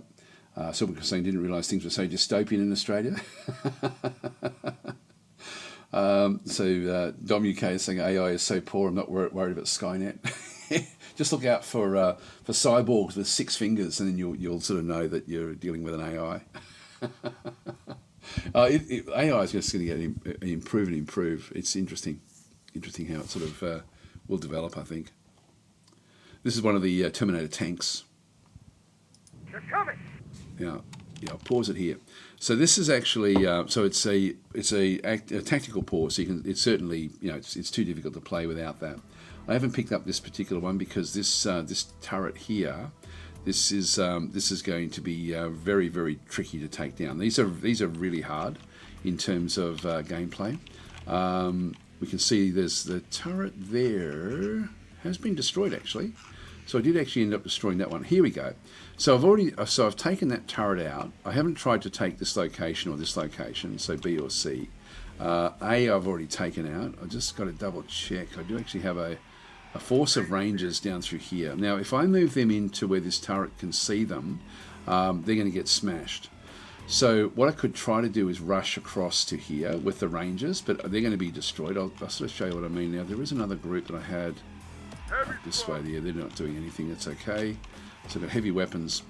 The way to get around this, in fact, this is actually, I've now got these guys coming back in. They're going to, I think I've given them the job to try to take out this turret. And see how these have got like a long range ability, and they also do. I can if I have them crawling around by having them down, I can sort of crawl around the map to a degree where they can't be seen. But if they get spotted, like if I go and at the moment I was trying to these guys are up through here again, long range. These are just to quickly go through. These guys have got. These have got the RPGs in through this other side, which is the only thing really that can take these things down. If I move out, this is like a tank, which is my best unit. If I move that out to try to take it out with the tank, it's not going to be able to do it. It's just going to get destroyed. In fact, I'll show you what I mean. Like if I go and try to destroy it, so I'm just going to right click with the tank will come out. It is looking down the other way, so it's sort of occupied from the other side. What I'll also do is I'll rush across to here and just sort of see if what will actually happen. Now they're moving, like they're up, sort of just walking around. But I'm just going to turn off. At the moment they've got like a change behaviour, sword and shield. I also don't want them to fire. I want them to just run. So I'm just going to change that mode. So there's a lot you can do in this game. So just even to take out this one tower is going to be very, very hard. These guys, I think, have been given an order to take it out when they get the shot. So I'll tell them to still go for it as well. But let's have a look and see what actually happens here. Now, as they run across, it's now located these guys. So what I should do here is run back. But I'll show you what I mean. Like this will now fire at these and destroy them. Whoa, actually that worked. Well, in that case, I'll take all that back. They distracted it enough for this to be able to get one lucky shot in on the actual tower itself. So we've actually been able to destroy the tower. That was lucky. Like, I've tried that a few times, and but not with having other forces distract them. So these actually did distract them, and from there I can then just run up now inside that zone and capture it. It should fall to me. If there's enemies still in here, then just move it back to firing mode. There may be units in here. Got them in our side. Oh, there we go. Yeah, so we're still going to clear these guys out. And so they've just got homunoculi back in through here again as well. It's sort of like the Terminator units. And so they're inside this church. But anyway, taking out the towers, that was easy. It's not normally that hard. Now these are still, I'm just going to move them down. Every unit has got its pluses and minuses when you play this game. One of the pluses we have playing as the Rangers is that they don't have to They don't have to expose themselves. They've actually got the frag grenade, and so this is most effective against infantry and light vehicles. But it is actually a grenade launcher, and it will actually lob. So what I can do is I can actually move this one back. I've got a few different things I can do. I'm just going to tell them to stop. I'll just show you how you can approach these sorts of attacks. So I can see that there's two of them. There's 5 in the total. There's some hidden. Rangers are great at hand-to-hand combat as well. Like if I go, and like I won't sort of show it, but they're very, very cool at that one. As they level up, they can get different abilities, and one of them that they've got is like this EMP grenade. So I'm just going to stop them where they are, and then tell them to fire to throw an EMP grenade into here. So let's just go and do that. So they're not exposed. They're now suspended. They can't do anything. And now with these guys, what I could have done was I could have used a frag grenade. I could have lobbed grenades as well. But I can now just go in and actually do an assault on the building. So I can actually now just tell it to go and assault the building. While these guys are down, they can't do anything. So when you go, guys, move in. Again, I'm just going to tell them to get in there and take the building. All of them are down. Like if you get rid of one of them, you get rid of all of them. They'll then just go through while they're actually not able to operate. They'll just go and kill all the homunoculi. There we go. And so it's the combination of arms in this game is really, really well done. Like it's incredibly well done. You have to be very careful trying to take out and assault positions. You've got to really think it through. Otherwise you're just going to get screwed. This one here is actually different again because it's long range. I can't throw an EMP grenade at these guys without maybe going through there. So that would possibly be the only way through. But it's a very, very, very cool game to play, I've got to say. Like it's a game that has super impressed me. And with this new mode of playing as well, it's so enjoyable. I'll just go back into here. This is sort of like what the new DLC does actually sort of show. So I'll just quickly sort of show this one because this is sort of like the meat and potatoes of the new DLC, where you've sort of got like different choices. Like so, for example, this is now between turns. I can attack into different locations. You can see the relative strength of locations. Like that's got like two and a bit skulls, 1 3/4 skulls in through there, so it's a little bit easier. The trouble I've got is that I've just got no points, and I'm only getting a small amount because I actually ended up with way too many units. Like I've sort of got like just heaps and heaps. And so the easiest one for me is to take this one in through here. If I go into that one, ultimately I can then get snipers from there and also armoured trailer carriers, so I can get sort of like different equipment. If I go into this one here, I end up getting helicopters, which is actually good. I end up getting artillery rocket systems and also engineers, which would be great as well. These can drive tanks and also ultimately helicopters as well later on. So that would be a good one for us to try to go and get. And this one here, we then end up getting a whole lot of like support, like supply trailers, fuel stations, guerrilla forces we can then bring in as well. So you end up with all these different locations that you have to bring across. There's also, they've introduced a whole lot of different ways of playing the game, and so it's sort of a bit random when you come into one. This is domination. Main purpose of this kind of battle is to capture all the points before the enemy does, or at least hold 1 point. That's what I was playing in that last one. I like the domination ones because there's no real time constraints. This one here is total elimination. You need to make enemy lose all their ticket points before you. This is hard because you have to rush into getting into like a ticket point type system and then cause attrition. So these are fairly difficult. That one there is domination as well. And so if I do come into these locations, I've then got to sort of plan my way through. But just be aware the AI really is very, very good in this game. Like it's fairly brutal of the way it sort of does work. The captured areas also then allow us to then go and build up with our army. So we can go into the army. I don't actually have any supply points, so I can't really bring anyone else in. But I do actually have, like, I can't even resupply this is all the stuff we have in our current army. Every bullet is like if you like these rangers, for example, in through here have got.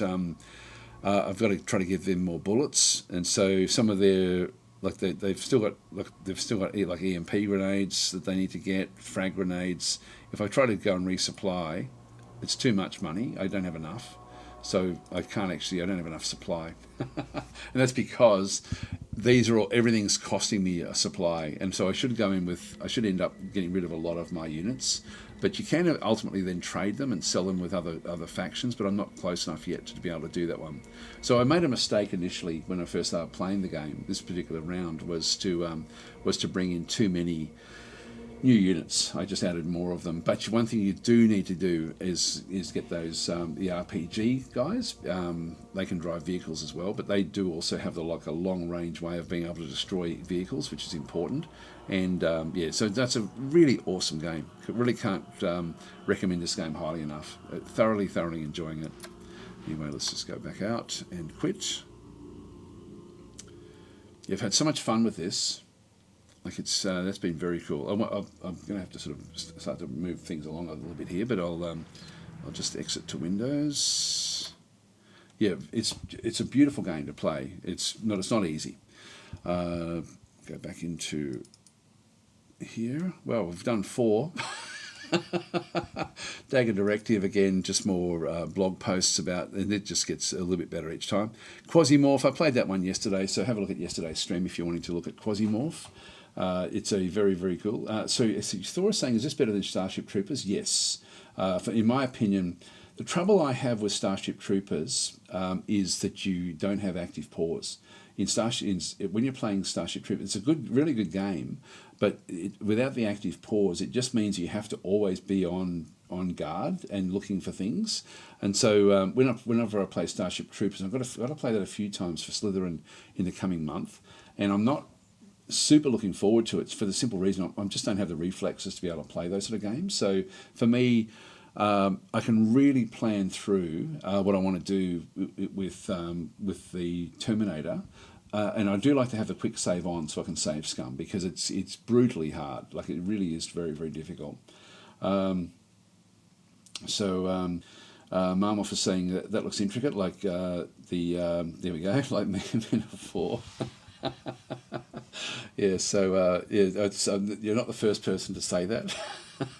And I'm going to have to go back and have a look at Men of War, actually, because a few people have now said it's very much like Men of War, and I sort of passed on Men of War.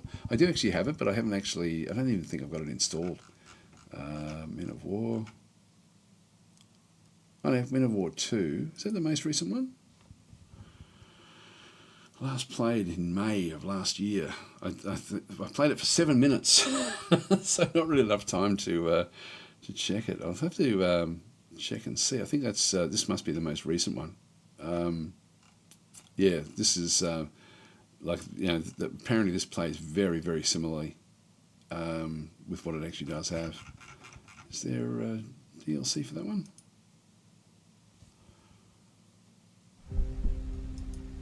Yeah, I should actually play this one again, although it's only mixed. It's funny, 52%. Maybe that's why I sort of have been passing on it. It came out in May of last year.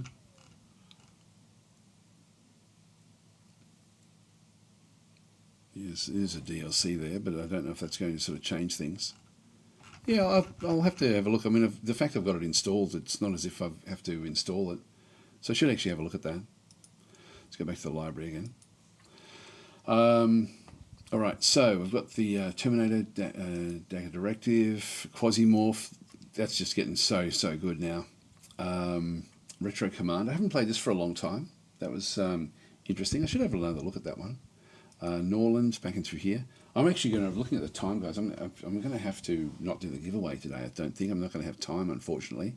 It's a shame because I did want to talk about the game as well that we give away. I'll still talk about the game. That's Emperor of the Fading Suns, but I'm not going to have time to do it, unfortunately. Nine Kings, that's a fun game. It's sort of one of those things. I didn't really ever cover it properly, but because everyone else is. Gal Civ, new updates coming out as well, map generation settings, which is good. So they're sort of tweaking things, which are making it better and better all the time. Norland, what is that one? I haven't played that one for a long time. DF Hack, of course, keeps on coming out with stuff. There's Norland, there we go. We've got road maps. Yeah, it's a good game, this one. So we can see anything there.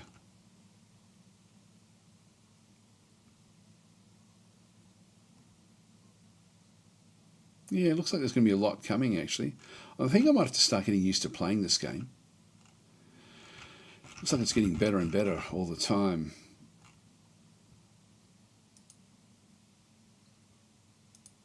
Yeah, I'll have to have a look at that one. There's different tournaments starting up for those as well. Mood board. So Shadow Empire there. We saw that one last week, so I won't cover that one again. So yeah, that's all of the news up through there. Yeah, so I probably won't have time, unfortunately. Yeah, Mum was saying, yeah, great game. Definitely worked longer than 7 minutes. Yeah, I think you'd really enjoy it. Well, I enjoyed the first one to a degree. Then something happened with it, and I got frustrated with it, and it stopped enjoying it. It was it became too much of a set piece when you played it.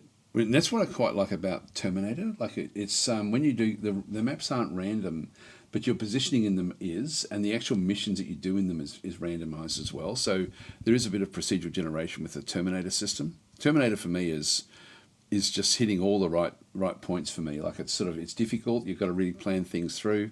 I do like that you can actually put in the quick save. I wish it was a bit easier to access, to be honest, because the quick save is a bit of a problem. But it's a pretty cool game. Like the way it sort of does work. Thor was saying I won a competition way back when the first Men of War came out. I got a character named after me. Always fun to find Private Thor Nellerman dead in a ditch somewhere in the game. That's funny, isn't it? It's funny how that sort of it's cool actually that devs do that sort of stuff really and put things in there. But anyway, that sort of pretty much covers it. So we've now we've gone for 2 hours, which is what I like these to be. But I really am not going to have time, unfortunately, to do any of the actual to do the marble run. Unfortunately, today it'll take a bit too long. I shouldn't have been opening up so many of these games. Eddie Ballgame saying, "What do you think of the Odyssey DLC for RimWorld?"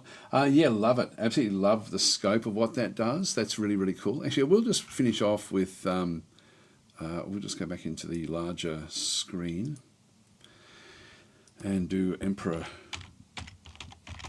of the Fading Suns, because that should have an announcement in through here. This is an oldish game, but they're still in development. Let's go back into the community hub and just see if they've actually covered. I know that there was, I don't know what the details were. Another quality of life, here we go. Yeah, this was, actually that was for a live stream. I was trying to find specific information about it, maybe in discussions.